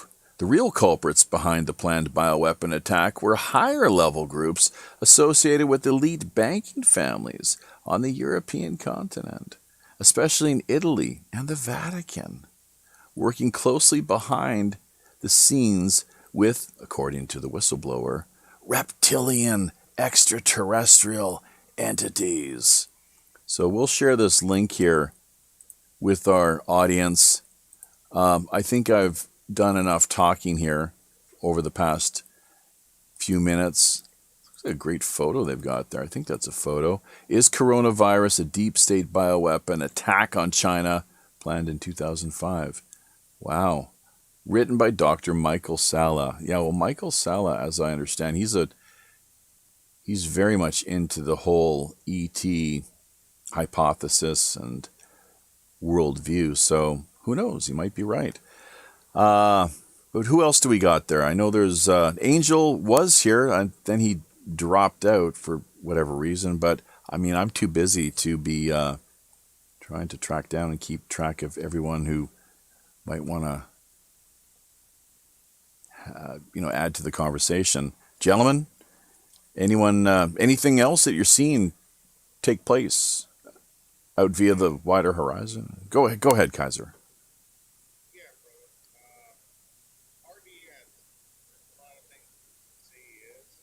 Oh, I'm sorry. Kaiser, hang on. Go ahead, Kaiser. Yeah, your channel is... Go ahead. Oh, okay. RDS, there's a lot of things they can talk about Robert David Steele as. What they can't call him is a liar. He actually does tell the truth. And I know that's an aversion for people who don't really understand intelligence people. I think you and I had a conversation one time about intelligence people and how many people were sick of what was going on. And look, I'm an equal opportunity hater. Everybody on your page and my page and everywhere knows. PSN, everybody knows. Left, right, it matters not. Bush Senior, all the way up. And I'm not a big Trump fan, so don't all think that, but he's actually been keeping his promises, and he said what he was going to do, and he's been doing it, like it or not. Here's the thing. If RDS is saying it, Robert David Steele, it's probably very true. And I can only say this because, look, I'll just I have to use open source. The bankers, except for a couple people, which we've talked about, but I'll bring them up, are known since you've read, those families are known since you read The Creature of Jekyll Island.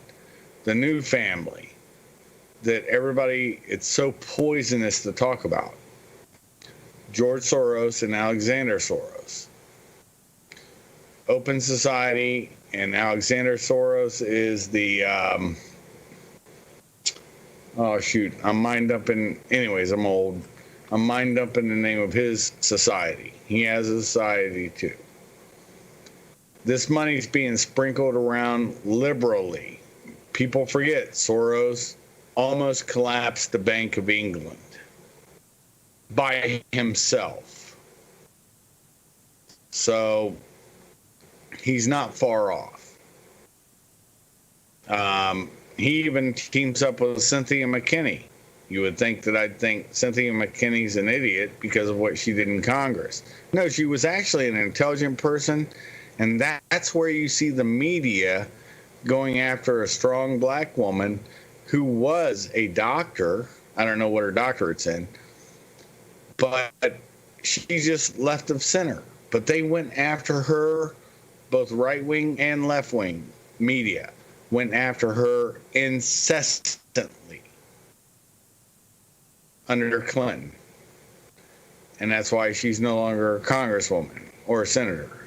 Shoot, I'm mind dumping. Anyways, the point is that this is bigger than a lot. And when he was talking about high up in the intel community, he's also talking about the FBI. He's talking about our own government. And I've said this over and over on your show and mine.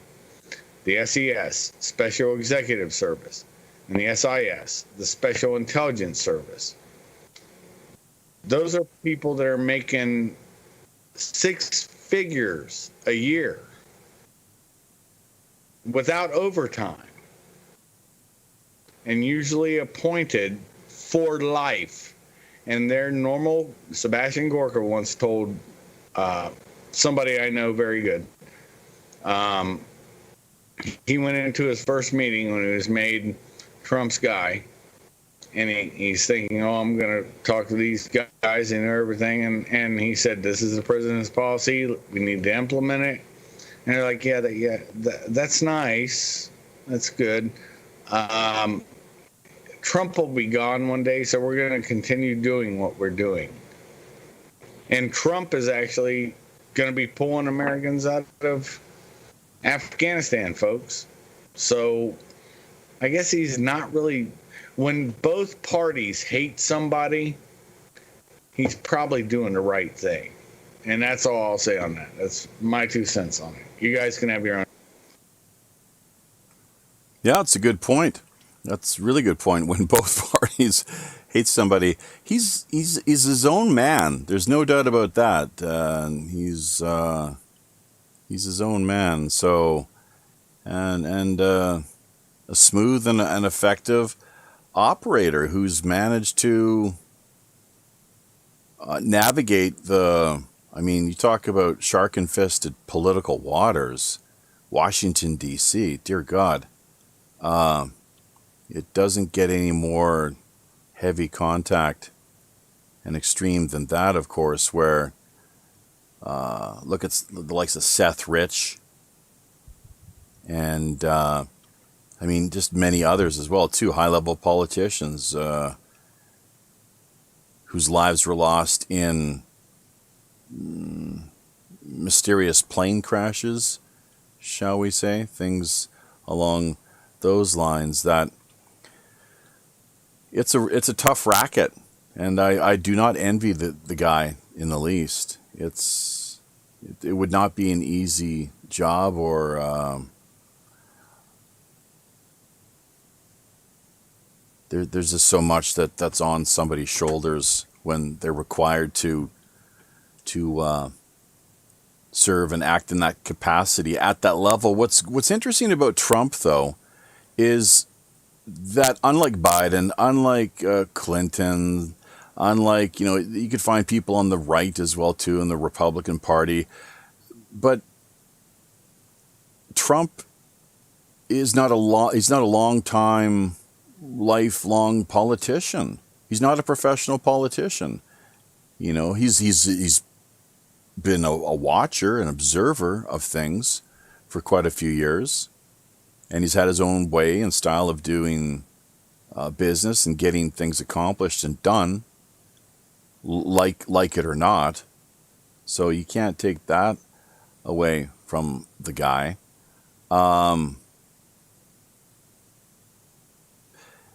He's definitely exceptional. There's no doubt. So it's going to be interesting this next election, how it all plays out. And I would imagine there's going to be a lot of, as there typically is, just with the electronic, phony, rigged voting machines, courtesy of Diebold and other companies, of course, that handle that end of things. I guess Soros and Clinton were the two, they really, from what I understand, I might be mistaken, but they dominated the control of the voting machines last go round, and they still lost, if you can believe that. They just didn't plug in enough votes to counteract what actually happened. They didn't fake enough votes, yeah. Yeah. And even the leftist computer guy that came in and told out Google and Facebook and everybody was trying to manipulate the elections. I can't think of Epstein. I believe his last name's Epstein too. And he's like, this next election, they're not going to make that same mistake. Now, hold it. Where can we find this guy speaking on the record with any of the interviews that he's done? Was he on Joe Rogan? No, he was actually testifying in front of Congress. Oh. And he mentioned it. His last name, Dr. Epstein. You guys can look him up. How recent? Testifies in front of Congress about how social media and Google, particularly Google, right, will probably shift about a couple million votes in certain areas. Manipulation of algorithms and social media. It's utterly absurd and outrageous the way it's just so biased and just it's incredible. Like you were talking, actually Larry brought this up earlier, the point of how some people, it's like do as we say, not as we do kind of deal. Like we can do this and we can get away with this, within this context, but you can't kind of deal. If you follow what I'm getting at. So they've had it that way. They've had it that way since at least the end of the 60s because they control the media. When I mean media, brother, I'm talking about film, radio. They didn't hold radio for a long time after the 70s because they put the FM only music out and people got drawn to that. But the AM channels they never owned. They have satellite. They have the newspapers. My town, every town I know of, we had the Columbus Dispatch when I grew up, and the Citizen Journal. Citizen Journal went away. The Wolf family, also. Very good friends with another guy that I've told you about offline, and he happens to own the Limited, which was Victoria's Secrets. Yeah, exactly. You exactly the. What? No. Why are you not going to drop his name? I'm just not going to, but you shouldn't either. I don't want to see your YouTube banned. Well, we hear about this. We hear about this guy all the time in social media Les Wexner is his name. And anyway, so there goes the OBS. Yeah. we lost it a couple weeks ago, believe it or not. Actually, it was last week, and it was just gone. And it's like, holy jeez, what the hell happened there? So, anyways, go ahead. These are Columbus, Ohio families. Do you know that Wexner and Epstein apparently had a gay love affair? That Jeffrey Epstein was his boyfriend. Wexner's been a homosexual for years. Yeah, and now also potentially a pedophile too, from what some people say. I've told you that story offline. Yeah, Anyway, but others have talked about it. I'm not saying you necessarily, but others have discussed the whole matter. Of course, yeah, he's a creepy guy. Yeah. Sorry, he's a creepy guy. Anyways, isn't he Jewish as well too? Is he Jewish?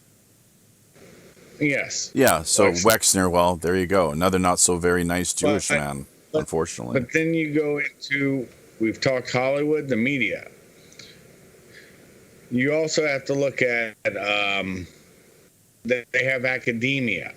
Academia is theirs, and including the junior grades, i.e. kindergarten on up.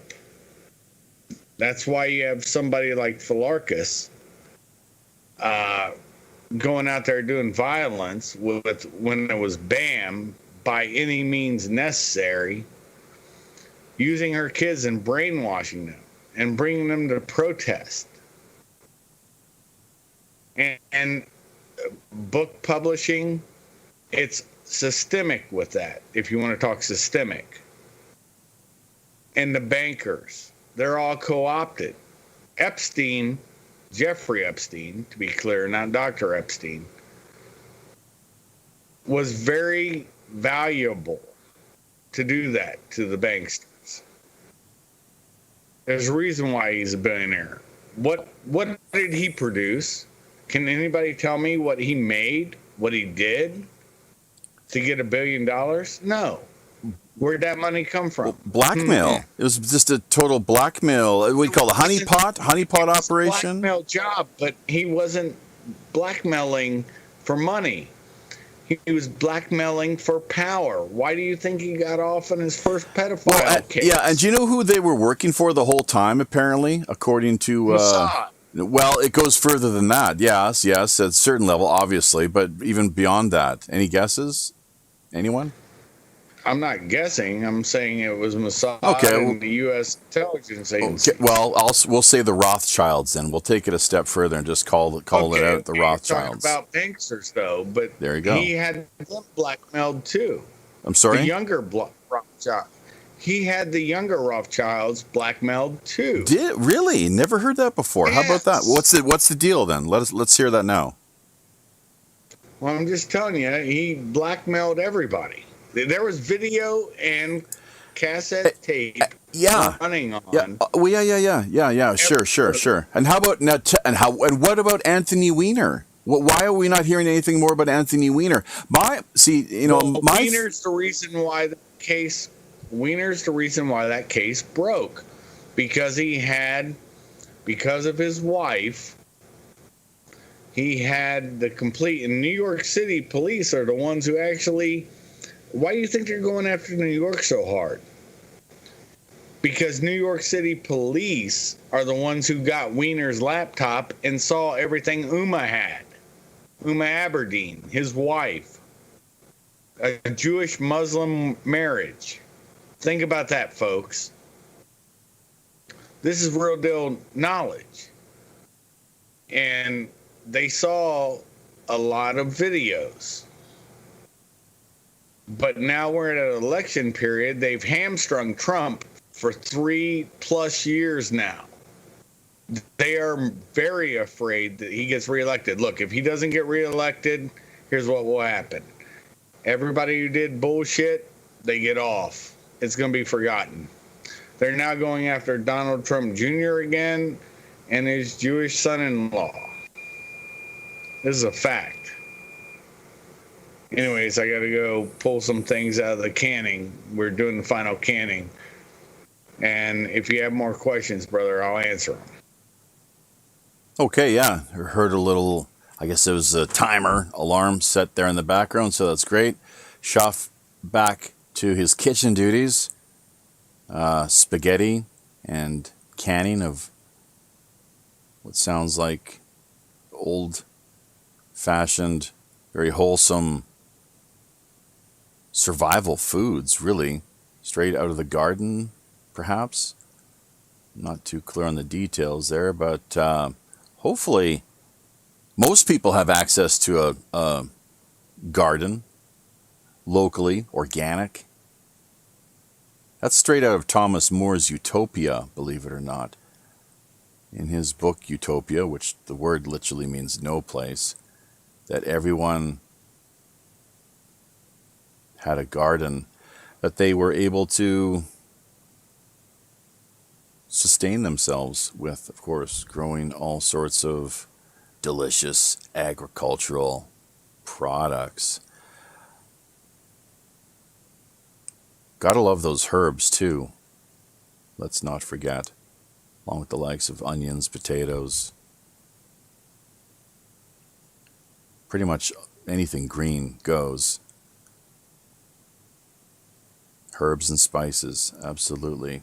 So my take on this whole thing, I have a theory. I don't know if it's the reality, what's actually taking place here or not, but my gut feeling tells me that this whole COVID business could very well have been something that was, they have contingency plans, just as with anyone who's ever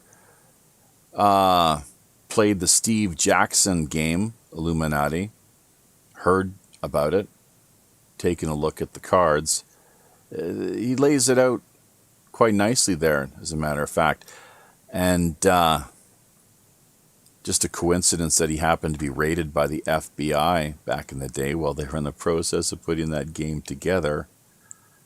Just a coincidence. But yeah, play the pandemic card. Why? Because of what was coming out regarding what Epstein had on so many powerful people around the world, including the likes of former President Clinton and Prince Andrew. God only knows who else. Mick Jagger was one name that caught my attention that we haven't heard too much about as of late, but he's on the list there. People are definitely taking a look at how many trips he actually was able to have with Epstein, courtesy of the Lolita Express. I'm not too clear on. With Trump, it was just one, supposedly. And Clinton, 26. Mick Jagger, no idea. Prince Andrew, how many times was Prince Andrew on that plane? Any idea? Let's be clear on Trump. Trump's flight was from Miami to New York. And after that, he had figured out that he was trying to hit on some underage person working at Mar-a-Lago. And he cooperated with the FBI on that investigation. So let's be very clear on that. Mm-hmm. Let's be very clear with that one. Now, the other thing that I'll bring up, to be very clear, is that, and this is open source. You guys can find it. You're just going to have to research it. Just look at the slideshow. Look, it's all open source. Yeah, look at the slideshow we got going. I had to turn the slideshow off because, I'm on the show. But the point is that, like I said, with UMA, they got all the videos. What really disgusted them, this is when Hillary was running, everybody in the Secret Service and any other federal agencies, State Department, Hillary likes her girls young, and she likes to cut them. And that's a fact. And this is not Alex Jones bullshit. We're talking just cut, get a little blood out, whatever. It's not like she's dismembering people. But she's a sick bitch. And that's why the NYPD during the last election cycle were so averse to Hillary. They'd seen the videos. Durham has taken his first scalp. There's going to be more, but folks, I've said this before on your program, and I was a Fed. In my last two agencies, I was in law enforcement, an investigator, 1811 series. I will tell you this. The wheels of justice turn slow, and these fuckers are relying on that.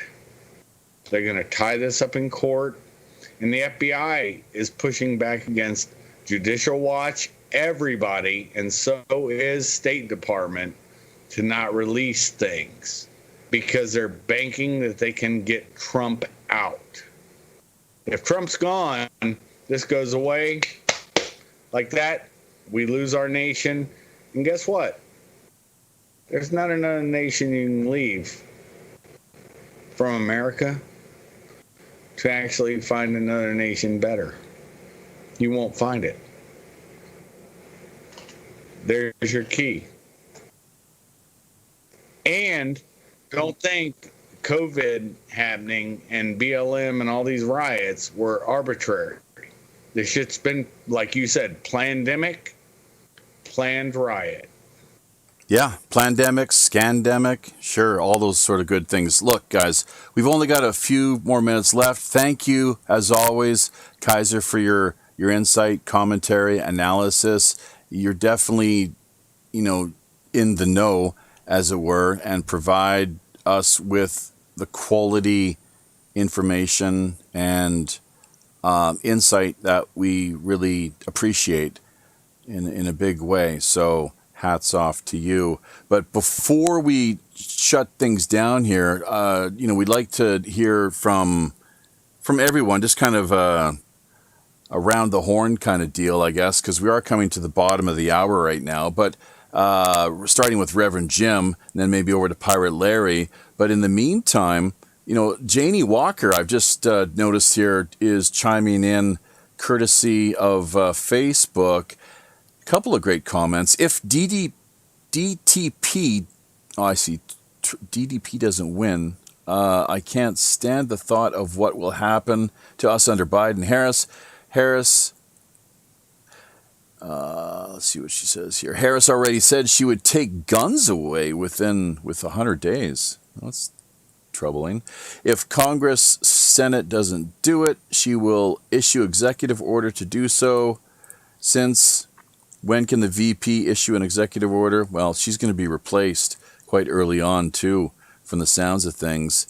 And there might even be a brokered convention, with Clinton emerging from essentially out of nowhere in the event of that coming to fruition. So we'll see. It's been a while since a brokered convention, if I'm not mistaken, has actually occurred, but always it can be some really last minute tricks, maneuvers, all kinds of sneaky ways of getting the right person in place to keep a lid on things, basically. And it seems that Trump may be the guy who's helping to see that greater justice is. I don't think he's a big fan of these pedophiles. Let's put it that way. I really don't think he is. For all his faults and ways that you could criticize the man, and he's clearly, a pretty fair-sized punching bag that these so-called late-night comedians endlessly have all kinds of fun with in verbally abusing, beating up on, and some of the material they put out there is quite, I guess, funny, but at the same time, dear God, you think that they would try to be a little more original, maybe, and come at things from a different angle, or maybe take a little time to poke fun at the likes of Biden and Harris, for example. So rather than just such a one-sided affair. But let's just wrap up by saying this with Janie Walker talking about the Biden-Harris ticket. How long will Joe have to live if he wins? Yeah, well, clearly, he's suffering with some major dementia that everybody sees. His ability to actually string a sentence or two together. And he is a seasoned professional politician who's done more than his fair share of public speaking, you think that he would have it down by now. There's something clearly in his brain that is not functioning in the way that it should be. And, rightly so, the Trump campaign is having a little bit of fun with that, with some of the commercials that are already coming out, the ads highlighting his lack of cognitive clarity. So leave it to the American voters, though, to decide. Really, when it comes right down to it, is unfortunate, too, that there is not, there are not more options, more choices, of course. So that's a major disappointment, frankly, given the fact that we're led to believe we live in such a free, I don't know if you can say fair necessarily, open society. That's what we're told. It's something we got to continue to fight for. There's no doubt about that. So, but let's just see here what we're looking at exactly. I never liked I guess Donald J. Trump. Okay. I never liked Trump before and never watched a TV show, but I have a lot of admiration for him now. The man has some guts. Even the other day when he was addressing the nation and an armed man onto the grounds, Secret Service shot him. Not the president, of course, but whoever the person was that had made their way onto White House grounds and I guess got a little too close to some area where they were not supposed to be. And there you go. So then T went right back to his speech without missing a beat. Okay. Last comment here from Jane E. Walker. What does anything... I think what she's trying to say here, because it's a voice-to-chat type technology. She's using her phone. What does anyone think about Q? So that can maybe be the last question. We can go out on this QAnon business. I've had some people accuse me personally of being some kind of QAnon, either an operative or an advocate or supporter. Honestly, I haven't followed the whole thing all that closely, and there's people that I know that are hugely into it, trust me. But myself, just a spectator. I'm an independent voter and character.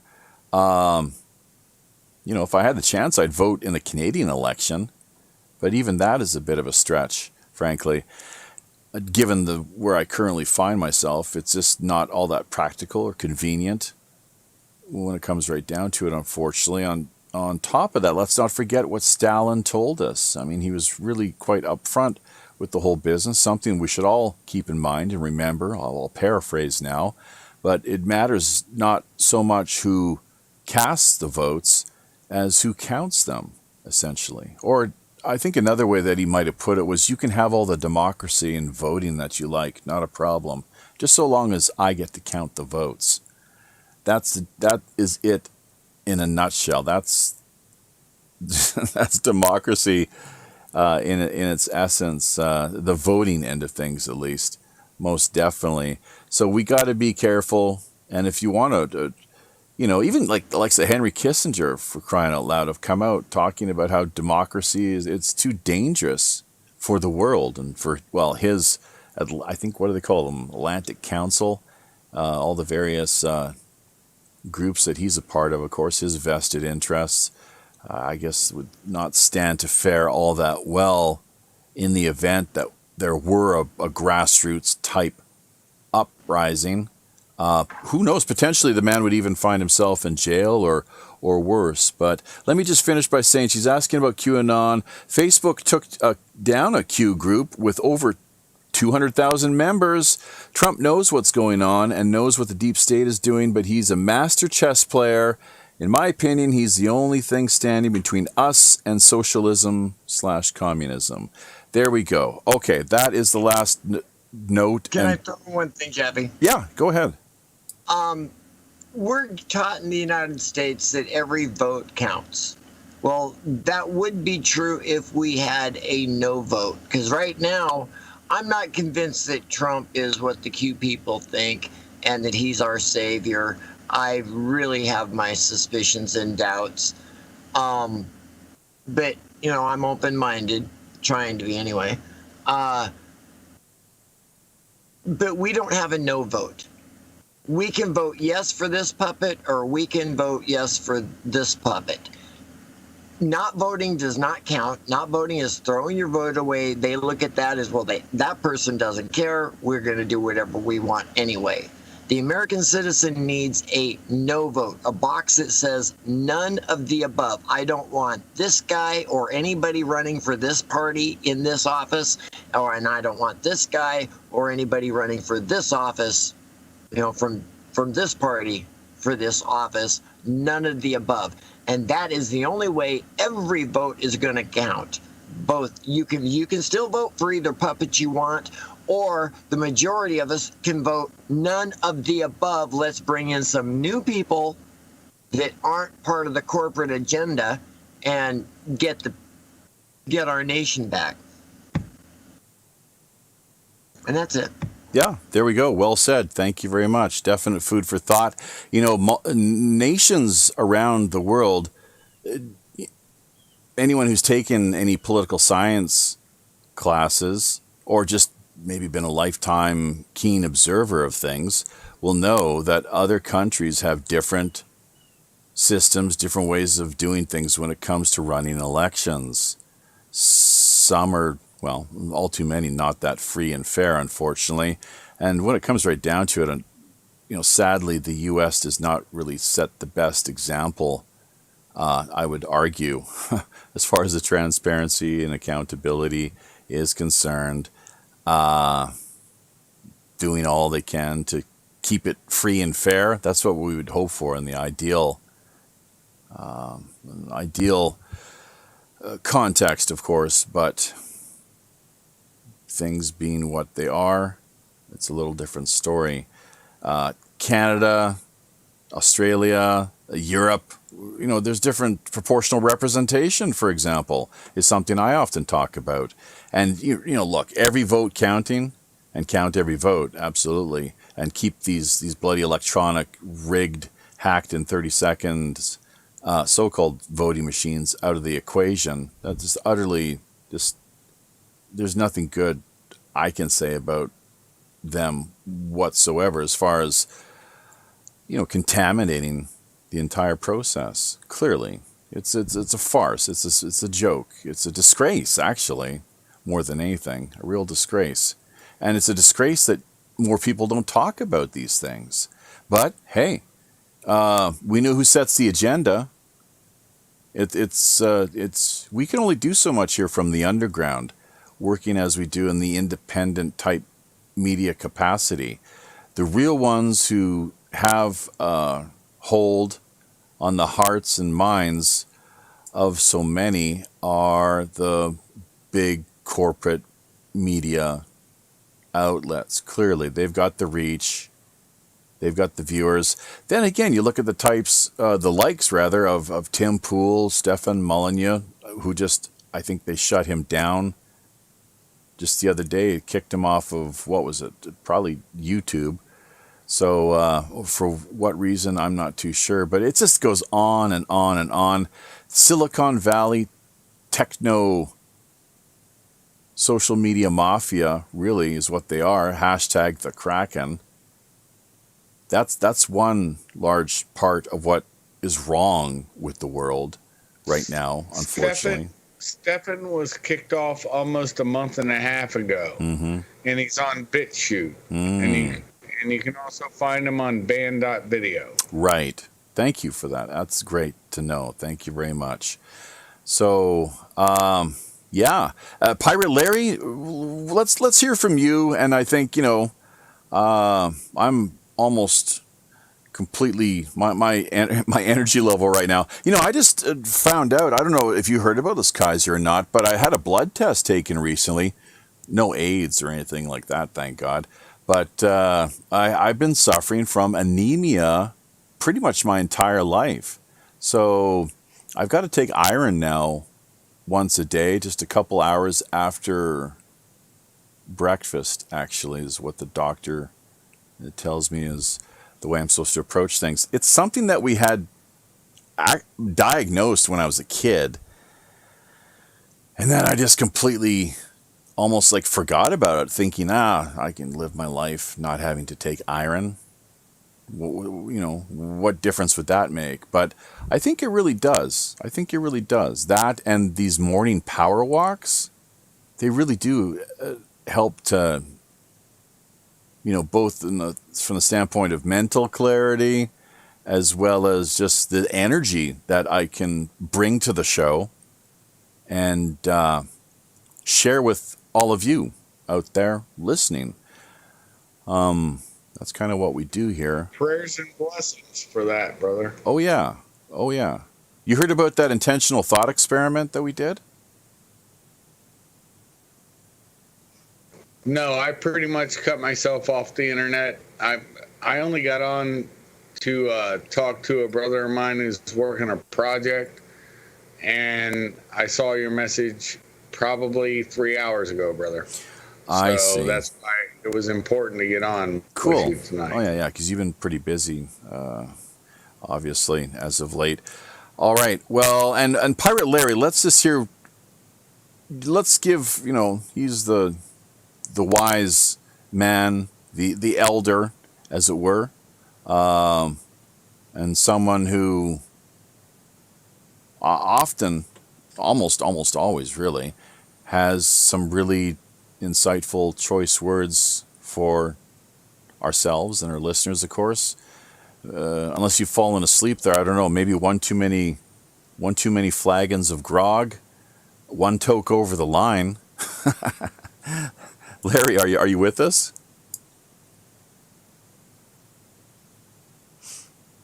No, I think unless maybe he's trying to find his mute button, but no, he must have stepped away. I think I presume he's okay. He's there in Los Angeles with his son, but I'm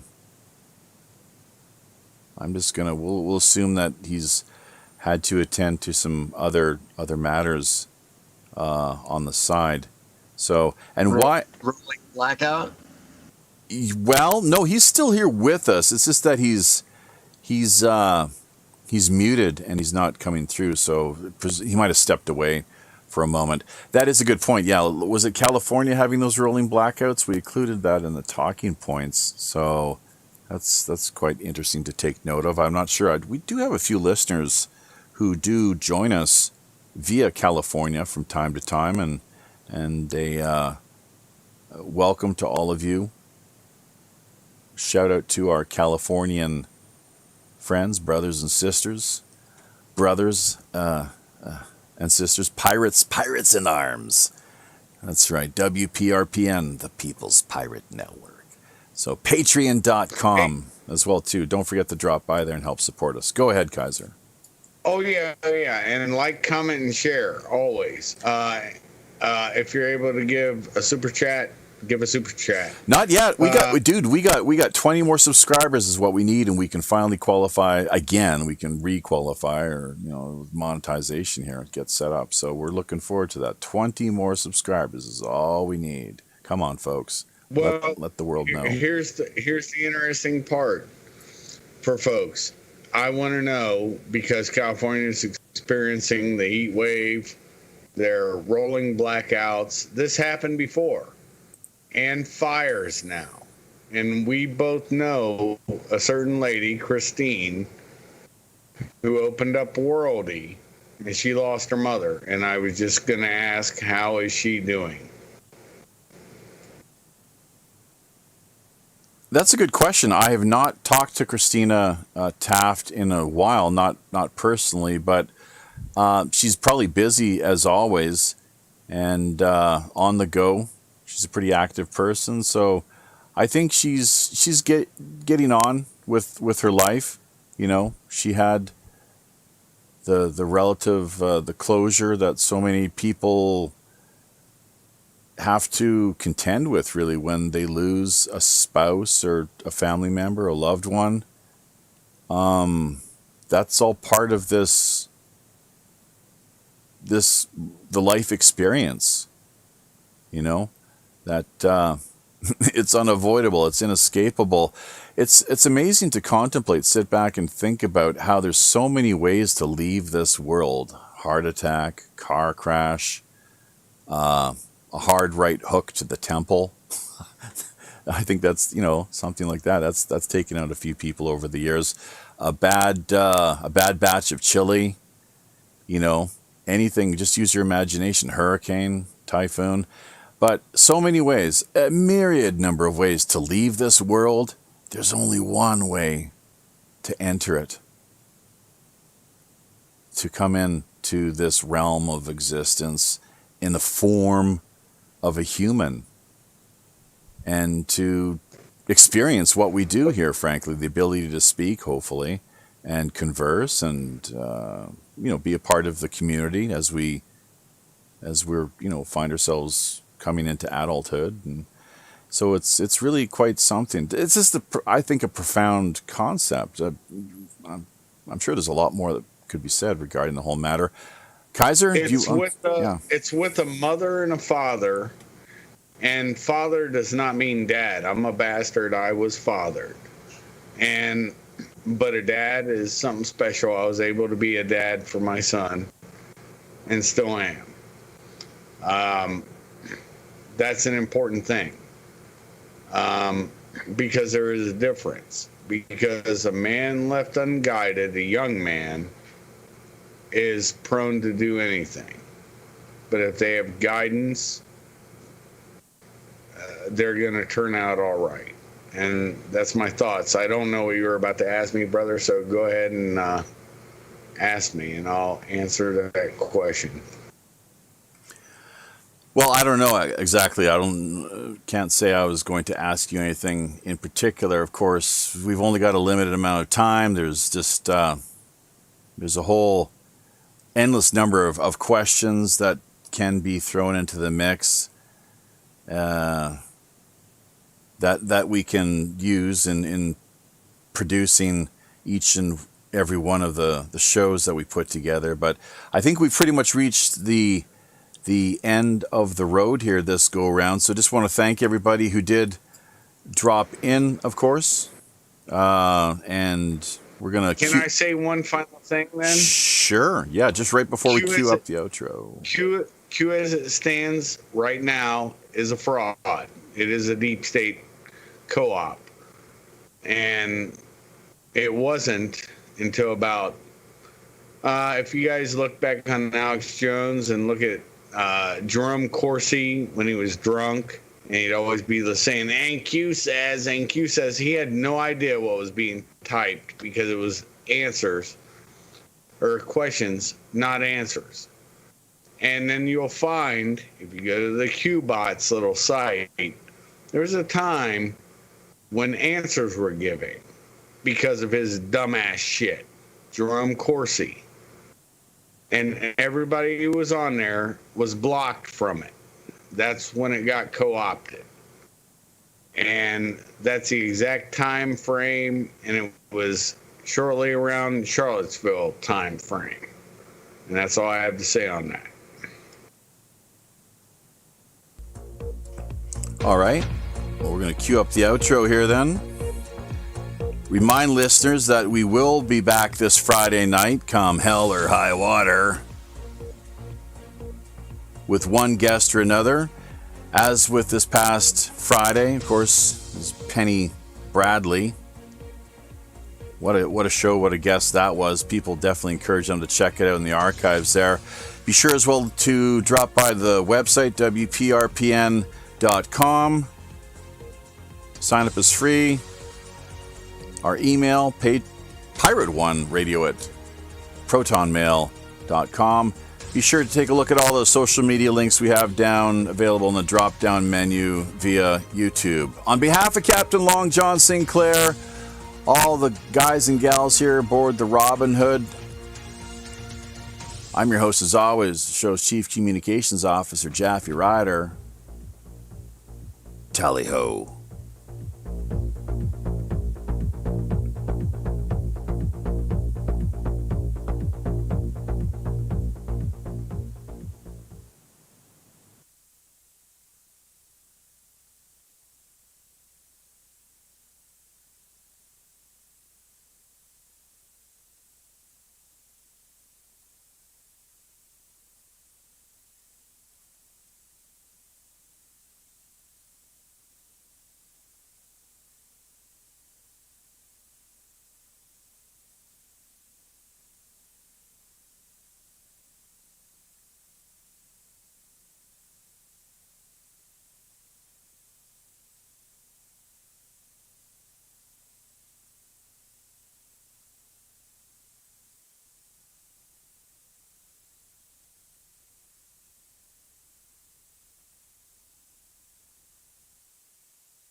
ice dwarf planets, the most numerous planetary objects in the entire solar system that make up the Kuiper Belt.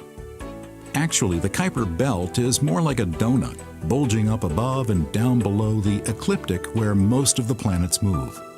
It's kind of like the asteroid belt, but much bigger. It has hundreds of times more objects in it than the asteroid belt. Let's now visit 5 named KBOs in the exact positions they'll be in on July 14, 2015, the day when New Horizons flies by Pluto. Quawa was one of the first Kuiper Belt objects discovered. It's about 1,000 kilometers in diameter, a reddish world, covered in water ice, methane, and ethane. And like many KBOs, it has a tiny moon of its own, Waywa. Up above and down below the plane of the solar system, numerous KBOs have been flung about by Neptune's gravity.